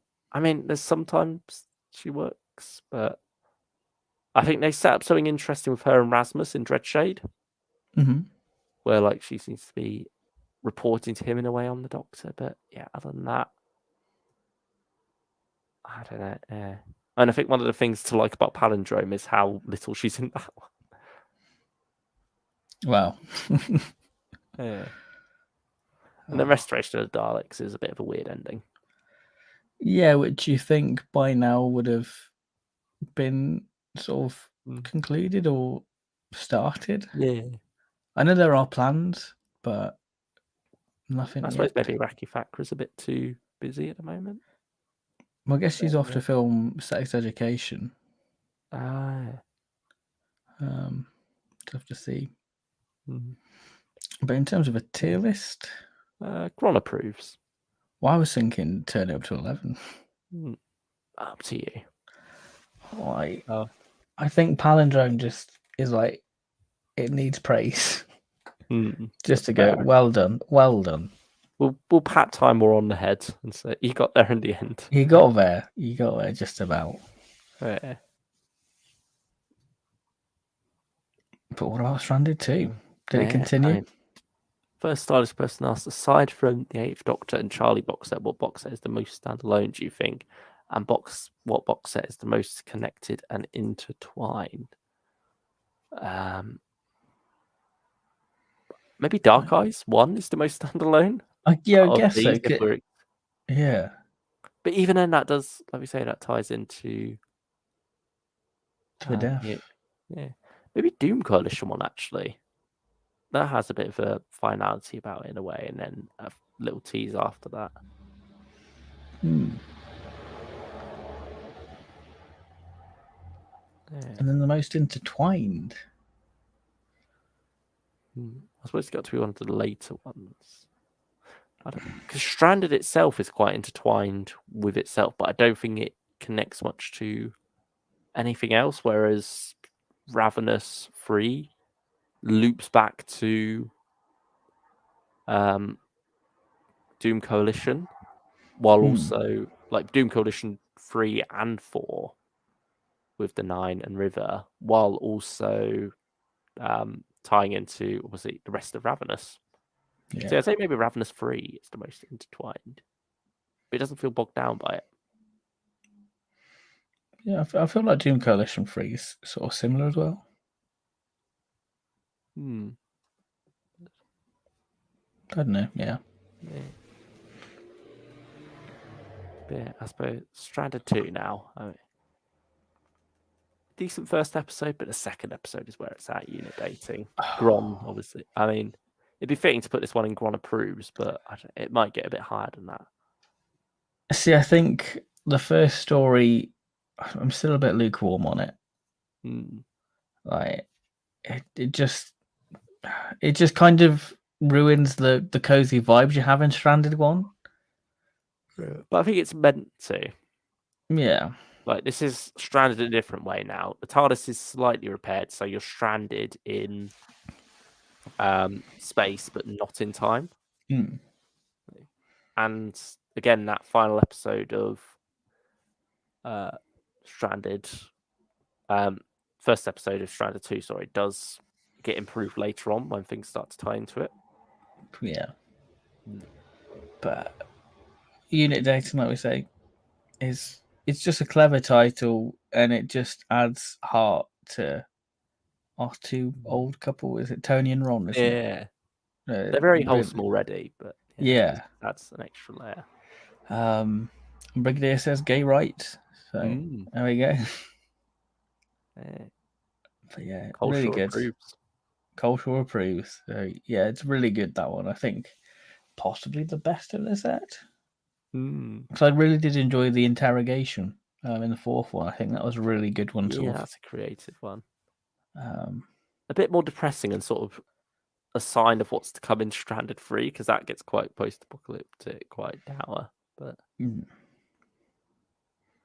I mean, I say it's an unearned turn it up to 11. Yeah, I'll agree. You just get a sort of a weird episode 3, which kind of feels like you've done it in unit dating. Yeah, it's an odd one. I think that's my least favourite of the set, episode 3. But unit dating. Maybe it's a Gron approves, actually. I feel like for me it's a 50-50. Yeah. So I feel like, probably it suits Gron a bit better. And I mean, it's got Gron in it. But yeah, unit dating, brilliant stuff. That is probably the highlight of Stranded overall, maybe. But yeah. But I also, one thing about Stranded as a whole is that I think it's more than the sum of its parts. I think you enjoyed the ride of it. Yeah. And when you look back at the overall picture, how things interconnect, you think, oh, that was very well made. But yeah, some of the individual stories don't hold up quite as much. And sometimes when you're like lost in the slog of it, particularly in Stranded 3, you sort of want, where's the light at the end of the tunnel and stuff. Yeah, it does. When you look back at it, it's a very well made overall tapestry, I suppose. Hmm. So yeah, Stranded 3 now. We've caught up. This is where we were at this time last year. Yeah. Now we're going into the final, the recent year's worth of content. And I mean, Stranded 3. Did you finish this one in the end? No, I still haven't finished it. Uh, I did sort of finish it, but I never went back and re-listened to it like I should have done. Fair enough. Because I just went straight to Stranded 4 because I want to try and get my thoughts on that one. I mean, this is where things get really experimental and really weird. We've like left Baker Street behind now. We're no longer stranded in space or time, but we're instead stranded in an alternative reality. Or like, well, an alternative timeline because of events in Stranded 1 and 2. It's like branched off, hasn't it, since they got stranded there, and they've created the new timeline that they now have to work a way to unravel this paradox. And yeah, things get quite bleak throughout it. Especially snow. I think snow is quite bleak. Yeah. Patience, I really have a good time with. I think that was quite an intriguing one. I think you were less fond of that one, weren't you? Yeah, I feel like I wasn't in the right headspace for it, to be honest. Twisted Folklores, I think, is the weakest of the set. See, I quite enjoyed that one. Because it sort of reminds me a bit of like Natural History of Fear, where it's sort of that. I feel like Stranded 3 is very much the experimental stuff, really. It sort of feels like a refined Divergent Universe McGann type thing in a way. Yeah. It's more contained as well, isn't it? Yeah. Because it is just a box set worth of it. It's much more focused on what it wants to do. And I guess having the stories be 1 hour long helps that as well. But I think Snow's ultimately my favourite. That's quite a moving one. It's a beautiful one. Yeah. Beautiful and bleak. And then What Just Happened by John Dorney, I think, is a brilliant end to the set as well. I love the way the format is told. Yeah. And I think it does some, like the title says, What Just Happened, it does some jaw-dropping things throughout. And it does an RTD. Yeah. What RTD wanted to do. And the final line is goosebumps, I'll say. And yeah, it brings it around very nicely. So Stranded 3, I'd probably give it a Gron approves. Okay. So I was thinking Live and Let Live, but yeah, I can't really judge it. Fair enough. After now, give it a go. Now we have Charlotte Pollard, the Further Adventuress, because we're not the only ones who like a pun. I think it was Alan Barnes who came up with that one, wasn't it? And rightly so, the man who created Charlotte. Yeah. Or Charley, yeah. So this is a real throwback one now to like celebrate 20 years of Is it though? Big Finish on the 21st anniversary. Damn. But fair enough, I suppose. Yeah. I mean, we had a little taste of her in End of the Beginning, which was such a joy. Yeah, it was lovely to get a full box set. And now we're getting even more. We're getting at least one more story in Classic Doctor's New Monsters. Because recently, whenever Charley came back after Light at the End, she was with the 6th Doctor, wasn't she? Like Light. Legacy Time. Yeah, and 6th Doctor Last Adventure. So it was nice having her back with McGann here for this set. It just feels right, to be honest. It's nice having this as a companion piece to the Further Adventures of Lucy Miller. Yeah. It's nice having both these sets as like a look back on a previous Big Finish era for the 8th Doctor.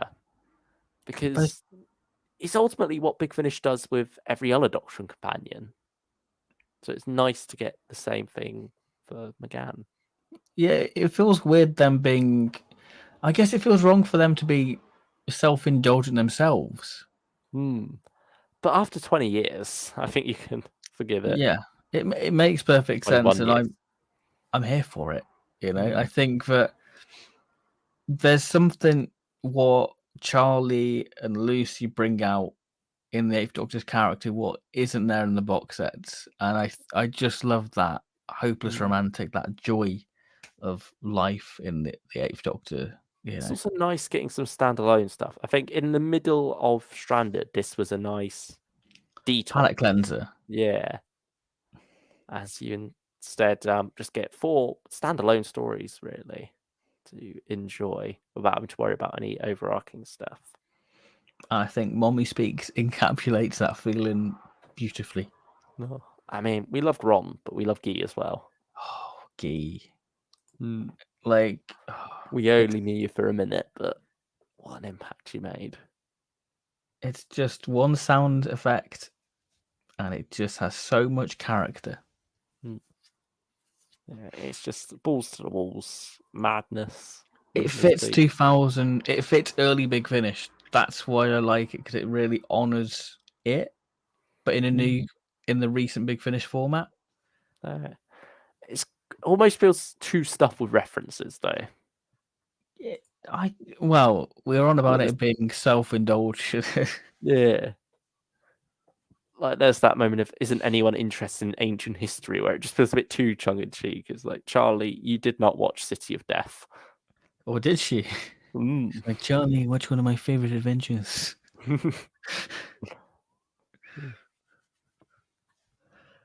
Yeah. But it's a sheer joy, that one is. Eclipse was the sleeper hit of the box set for me. It's Colony Affair done right. Yeah. And funny enough, it's got some similarities with the recent War Master set, Forest of Penitence. Oh yeah. With some dark shit going on there. But here it feels more poetic in some ways. Yeah, Eclipse definitely caught me off guard, and I had a really good time with. Slaying of the Thriving Mass is a good amount of fun.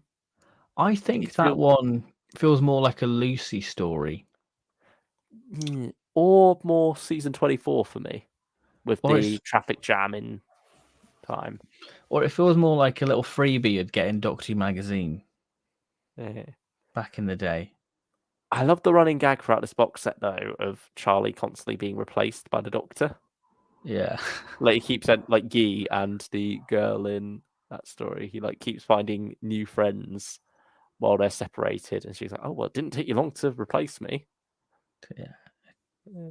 Bit like Nightmare of Eden in a way, with a spaceship in a spaceship, TARDIS in a spaceship. Yeah, it's good. Yeah. And then finally, Heart of Orion. This one's a bit more chunky, isn't it? Yeah. A sequel to Sword of Orion. For me, it was the weakest of the set, though. Yeah, I can see that. I think maybe it felt like one twist too many in the end. I think I enjoy Sword of Orion more than I did this one. It was nice having the character back from it. Diva Jansen, isn't it? Yeah, it was nice to have her back. Because I went and revisited the first series of McGann before this came out, so it felt like a really nice little slot in, really. It just captured the tone very well. One other thing I love about the set is the two-parters.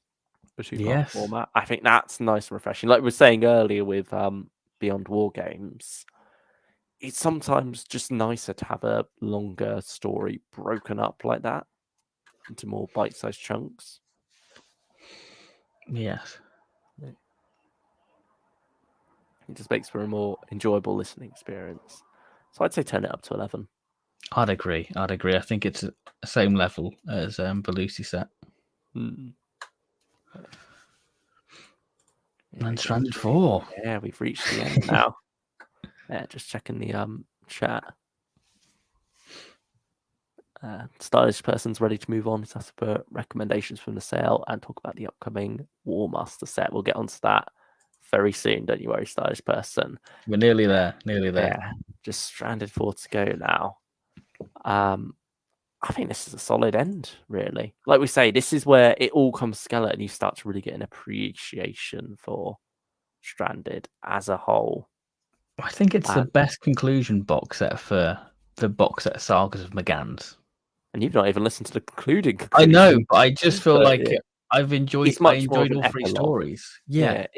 The final story. I think you've reached the conclusion of the arc itself, like the story arc. You've now just got the conclusion of the characters' arcs, which is it feels like the perfect end for Stranded to have that final story be all about the characters, and really takes you right back to the Stranded 1 vibes.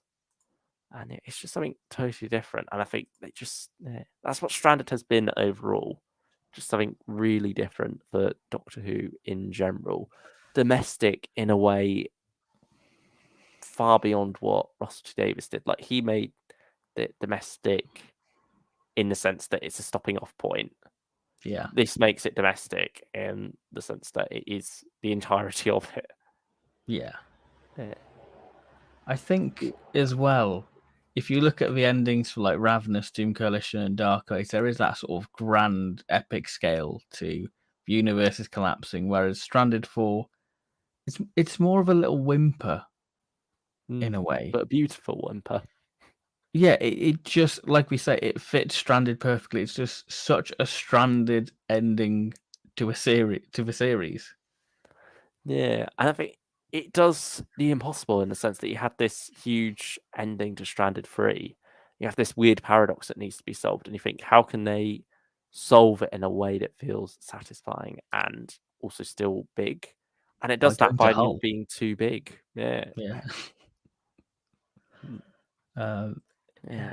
So I mean, cross lines, great start. The void encroaching. I think that's great. Especially on the train. It's nice. Yeah, it's good. Really it's good. nice to have a threat that's not sentient. Yes. As such. It's much more a force of nature coming after the Doctor and friends as time catches up with them, pretty much. And get Andy, great fun. Yes, yeah. And some quite moving stuff as well. I think it's Tom Price's best work I've experienced on Big Finish, if not Doctor Who stuff, Tortured included. Yeah. And McGann as well, giving a brilliant performance of when he's dying. You won't say what? Yeah, when he's dying. You know he's gonna live. It's fine. Yeah. It's so good. Makes for something interesting. And doing it, trying to save a friend. Yeah. But again, it doesn't feel cheated when he does live. Yeah. It's good. Really good. Speaking of Liv, no, I don't really have anything to say about Liv. I just wanted to make the pun. I mean, Liv's great in this final set, though. She's great for all the Stranded. Especially in the third episode when you have Robin and Tanya, and Robin wants to go to the football match. Like, you never asked. I would have gone. I think there's some real powerful stuff within there. And I think even for Helen, when they have that sort of confrontation, see how it links back to previous stories, really good stuff for those characters. Yeah, and I mean, even the third episode, even though we're saying that's like where the big conclusions happen, and it's about the characters' arcs, it's still a fair bit about the character. Throughout that, it's very much the characters are very much the key to it. They are the keys to Baker Street in a lot of ways. There are a lot of keys in that story for sure. And that just makes for an interesting wrap up, really, to the big story arcs that are going on. And you do want, like, even before that, you do wonder how everything's going to tie up nicely, but it does so brilliantly. So, and I think that's the thing, even though these episodes are pretty good on their own, they're improved by what's come before, no matter the quality of it. It really adds to it and adds to this tapestry of Stranded as a whole. I also love the theme, again, has shifted for Stranded 3 now, in that it's about the people the Doctor leaves behind after he moves on, how they are stranded afterwards. So I think that's it's beautiful how the theme of Stranded evolves throughout the sets. Hmm. And then finally, best year ever. It's very special. It's something completely different, but something perfectly Stranded, and so hits you in some interesting ways with the nostalgia for 2020, I suppose. I If we think, can yeah, call it nostalgia. yeah, it's wrong to have nostalgia Weird. for it, but yeah, Yeah. romanticizing, I guess, of it. But yeah, I think it does so in a way that doesn't feel too crass, Hmm. because ultimately it was, people did die. People are still dying. Yeah. And so it's important not to overly romanticize that, and to still very much pin the point that this is quite serious. Hmm. So yeah, I Not can't all wait to banana see breads. where this goes though after with Flat Pack, because that very much feels like a spiritual successor. What they do with the Ninth Doctor, and With the Ninth perfect Doctor Doctor. fits perfectly, with this domestic setting. And I think, that's the thing about the Eighth Doctor in this setting as well, is that he's one who is less domestic. He is this hopeless romantic who loves exploring the beauty of the universe. And so having him be stranded is perfect because he's totally at odds with that. He's very scatterbrained. And, he's always wanting to do things and keep busy. He can't sit still. And so he's perfect for this setting. So Stranded 4, I think it's a turn up to 11 again. I'd agree with that. But Overall, maybe the solidest McGann set. yeah, I think Stranded definitely takes the cake, but it's one that is more down to preference as well, because I feel like I would have more fun if I went back to Ravenous, for example. Yeah. I think there's something, because Stranded is so different from the usual Doctor Who. You feel like you get fatigued with it a bit more easily, I suppose. Yeah, I can see that. Like you find yourself after a while of listening to it, you just want to, similar to the Eighth Doctor himself, you want to get back out there exploring. You want these more traditional adventures, and so I'm glad we're getting back to that with some standalone stuff going forward. But yeah, that's the Eighth Doctor tier list, I guess. You got anything to add? It's blooming good in it. Should we have a I'm just getting here it is.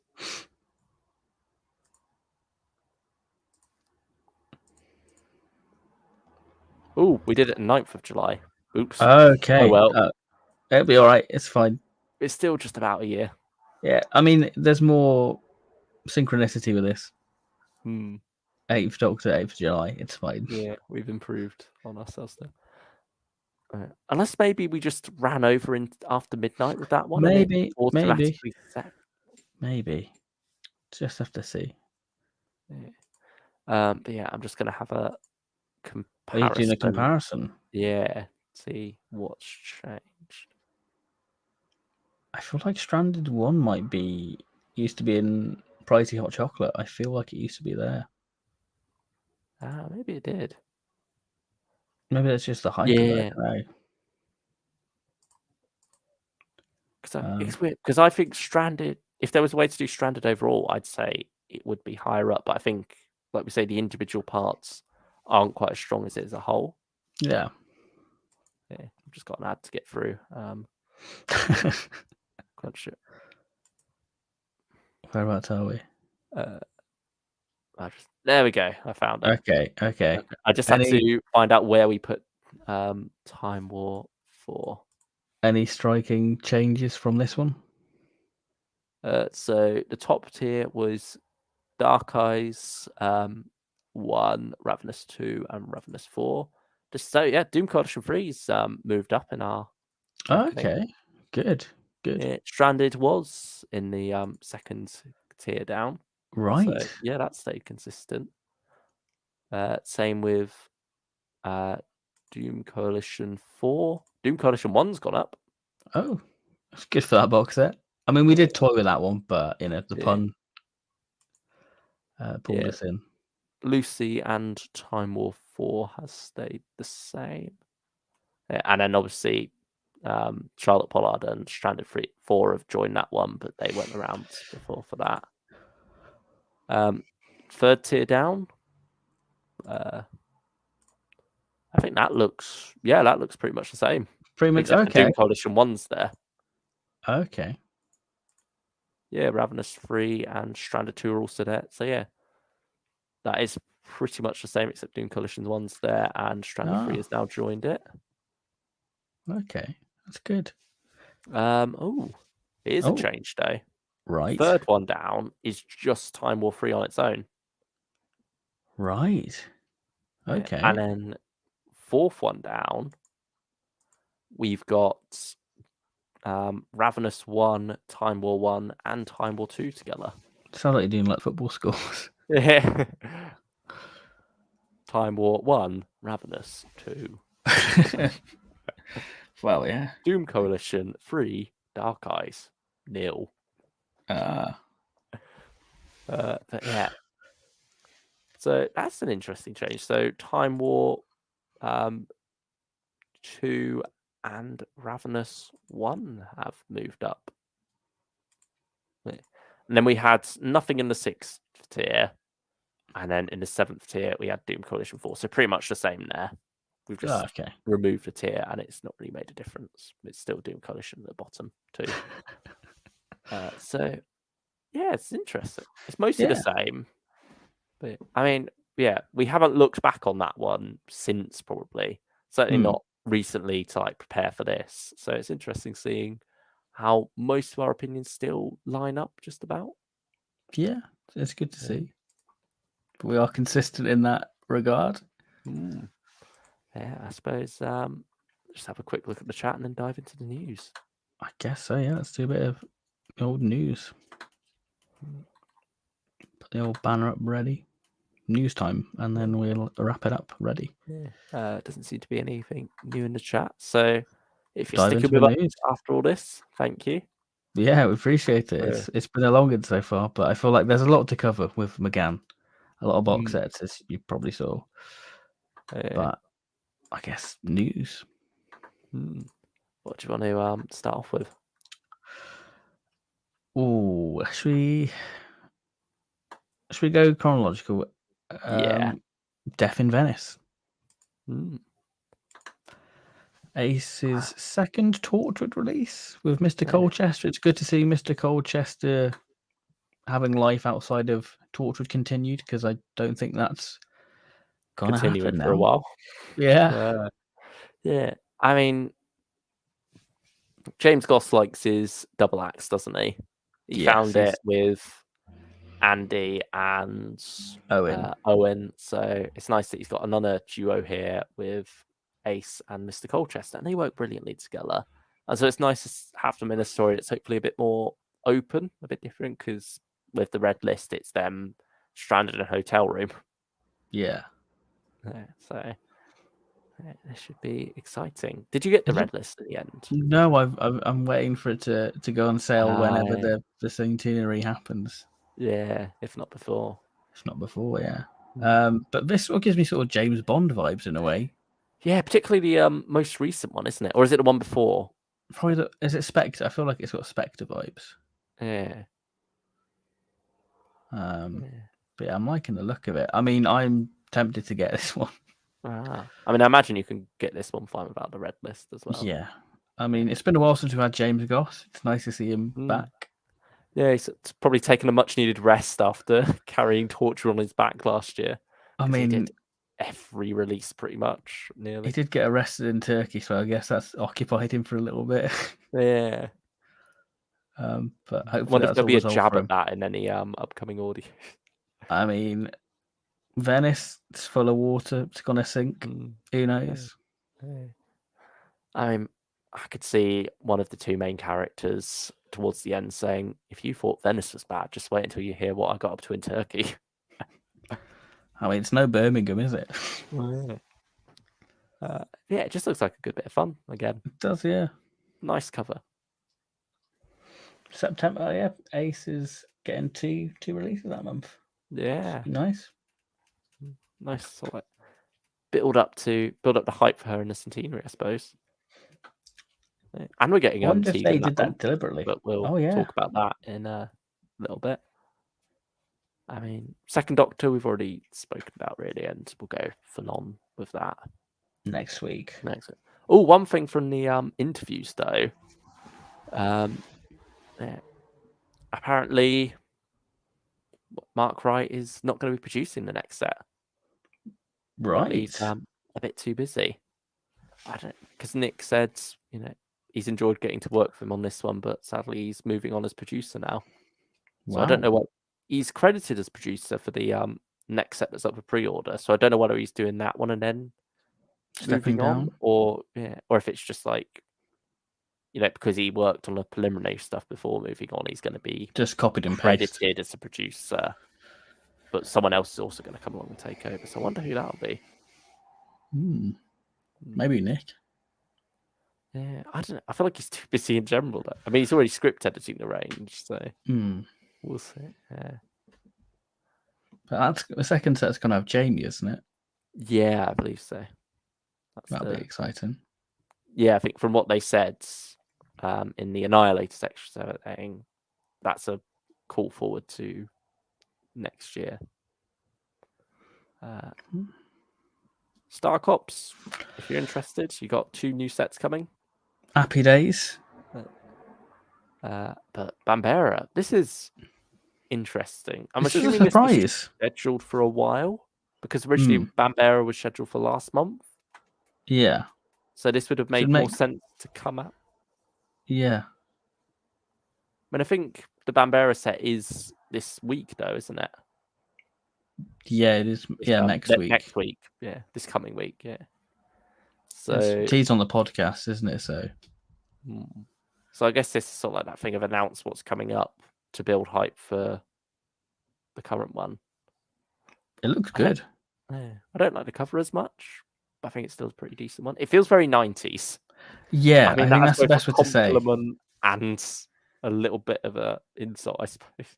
It's got that awkward CGI, which 90s were trying to progress. Yeah. That sort of CGI thing.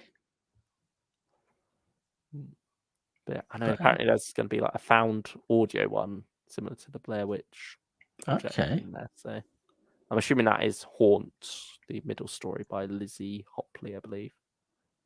So that makes sense. That'd be interesting. Yeah. But yeah, certainly. Hopefully, if the first one goes down well, be a good amount of hype for this one.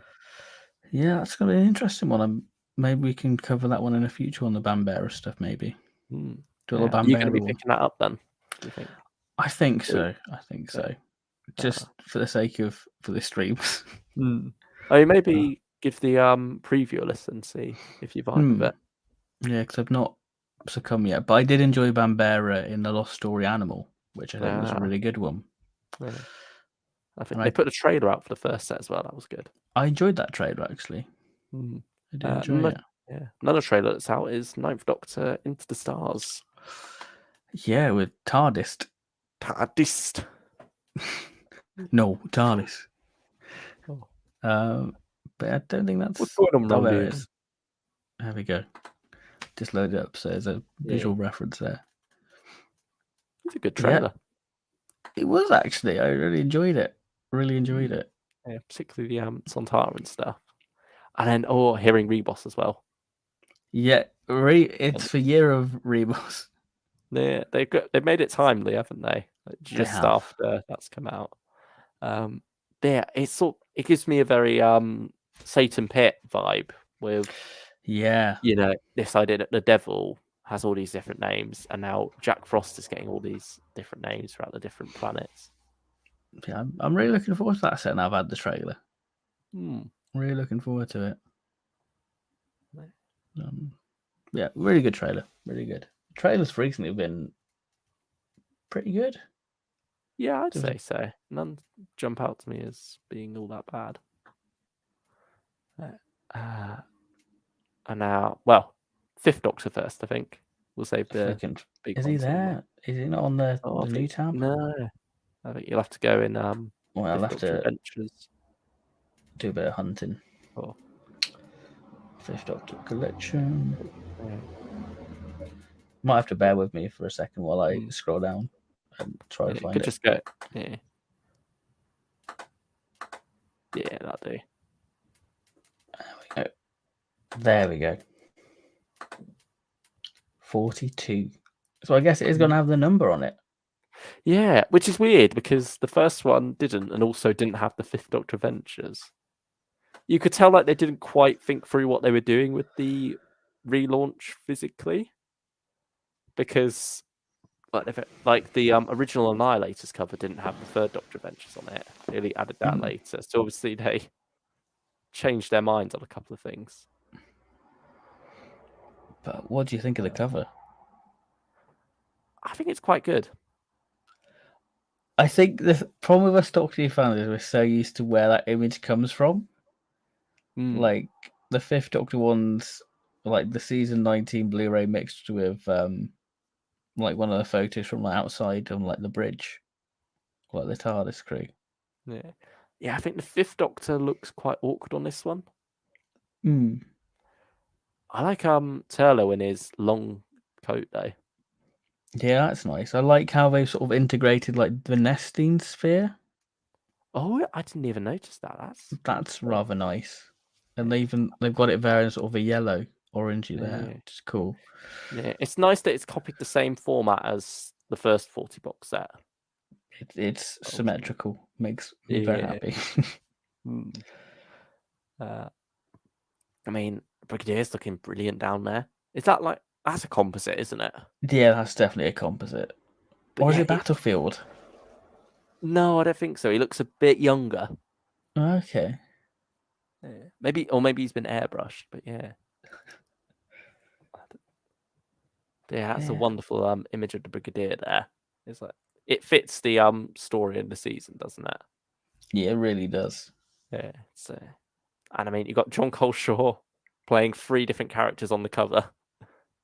Yeah, that's what sort of blew me away. I'm like, damn, that's not actual, Nicholas Courtney, Gerald Flood or Anthony Ainley. That's all John Coleshaw. Yeah. But I am very excited for this release. Yeah. It makes him worth the starring credit at the top there.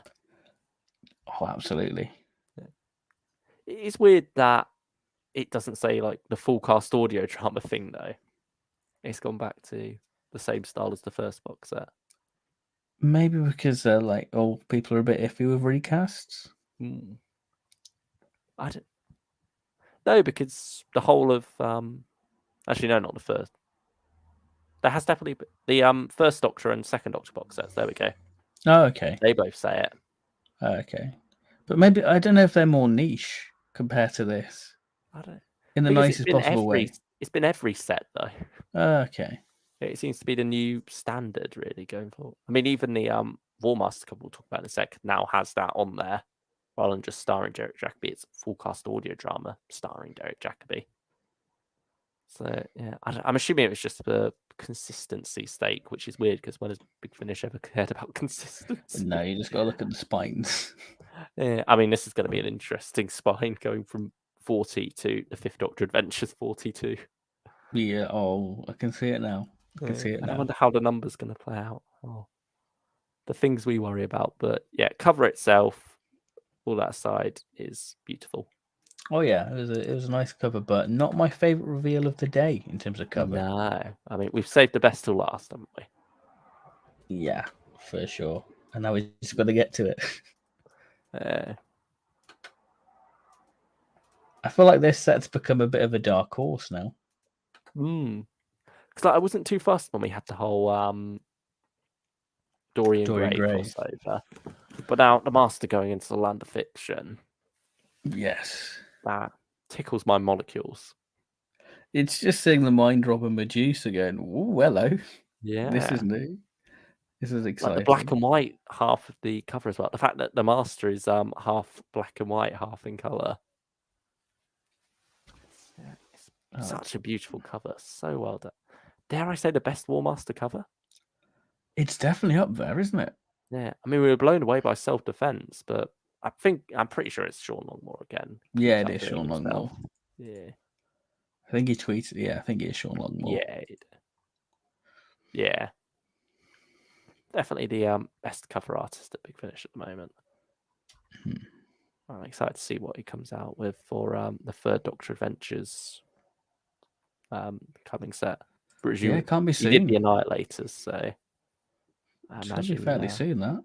Yeah, that's sort of like the thing of when news comes out. It's like, is it Third Doctor? Oh, not quite yet, but yeah. I mean, of course, we got some Sherlock Holmes in there. Nick Briggs isn't going to miss the opportunity, but we got the Daleks back as well, which is nice because it's funny how long you could go in the Time War for the Master without him running into them. Was Andy Genesis for the last one? Yeah. I mean, this sort of feels like a nice successor to that because you've still got the Daleks chasing him. Yeah, are they going to squeeze this in again? Because they've been maybe squeezing some gaps recently with this range. But yeah, I'd say this is very exciting. Yeah, to release you sleep on until we see the cover and like, you know what, I'm here for all of it. Yeah. I mean, it's exciting to have that concept of the Master being hunted down by the Daleks, and he has to use that reality escape switch. Take TARDIS out of normal time, and then ends up in the land of fiction again. Is that just the automatic place that always takes you? I don't know. Because that feels a bit like you think surely quite a few people have ended up there if that's the case. Like you wonder, surely there's loads of other dimensions you can end up in, but that's just nitpicking. I'm happy that he's going there because it's exciting to have a character who could take advantage of that. And like it says, he's going to be looking for things he can take back with him when he escapes. And all the land of fiction stuff, like Legend of Cybermen, really good stuff in the land of fiction. Yeah, I think they can do. Big Finish can do much more with it than was possible with the Mind Robber. Yes, that feels. I mean, in a way, Tartarus feels a bit mind robbery in a way. Yeah, I mean that's going into similar things here, isn't it? With the Greek stuff. Yeah, I think. Although that was Roman, but they copied their gods, so yeah, it's a similar. I think there's like an umbrella title for it, isn't there? Like that area of mythology, but I suppose that's about it, isn't it? Yeah, very much for news. Yeah. Well, nearly for the stream as a whole. Yeah. Just check. Very much. Stylish person asked for recommendations from the sales. Oh yeah, Lost Story sale. Yeah. Any recommendations from the Lost Stories? You'd say? I had Return of the Cybermen's a lot of fun, but that's only. I think that's a little bit one. cheaper. So. But some are really dirt cheap. Nightmare Country, if you're in the mood for some Fifth Doctor, Tegan and Turlo after that 42 cover reveal. That's a good one. The Mega seems to be a go-to. I'm half tempted to get that again just so I can have the downloads. Oh, really? Where did you get it from before? Big Finish Day. I see. What is it? $6.49 for that. The Elite, I recommend. That's a good one. Guardians of Prophecy. That's a good one. The Dark Planet. I can recommend that one. That's quite fun. Maybe if you're in the mood for some Land of Fiction vibes, The Queen of Time. Yeah. It's like Animal for Bambera. Yeah. Point of Entry. I recommend that. That's the best of the Colin Baker season 1 stories. It's a nice blend of Philip Hinchcliffe, Doctor Who with Colin Baker and Perry. So I recommend that one. But I think that's pretty much us done for tonight. Yeah. It's been a big one. Spireless Person says, also, I'm so hyped for the next War Master box set, as I think Big Finish story set in Land Fiction has some of their finest work, and I've been advocating for more of them. It sounds brilliant. Yeah, our sentiments exactly. Yeah. Absolutely. So yeah, that's the 8th Doctor tier list revisited. Who knows? We might do it next year. Yeah, update revisit of a revisit. But yeah, it's been fun to sort of do sort of 2 celebrations of the streams we've done over the past year, really. Yeah. But next week we're going back to normal in a way, aren't we? We're going to be reviewing Beyond War Games and the Black Hole. Can't forget that. Yeah, we can't forget that after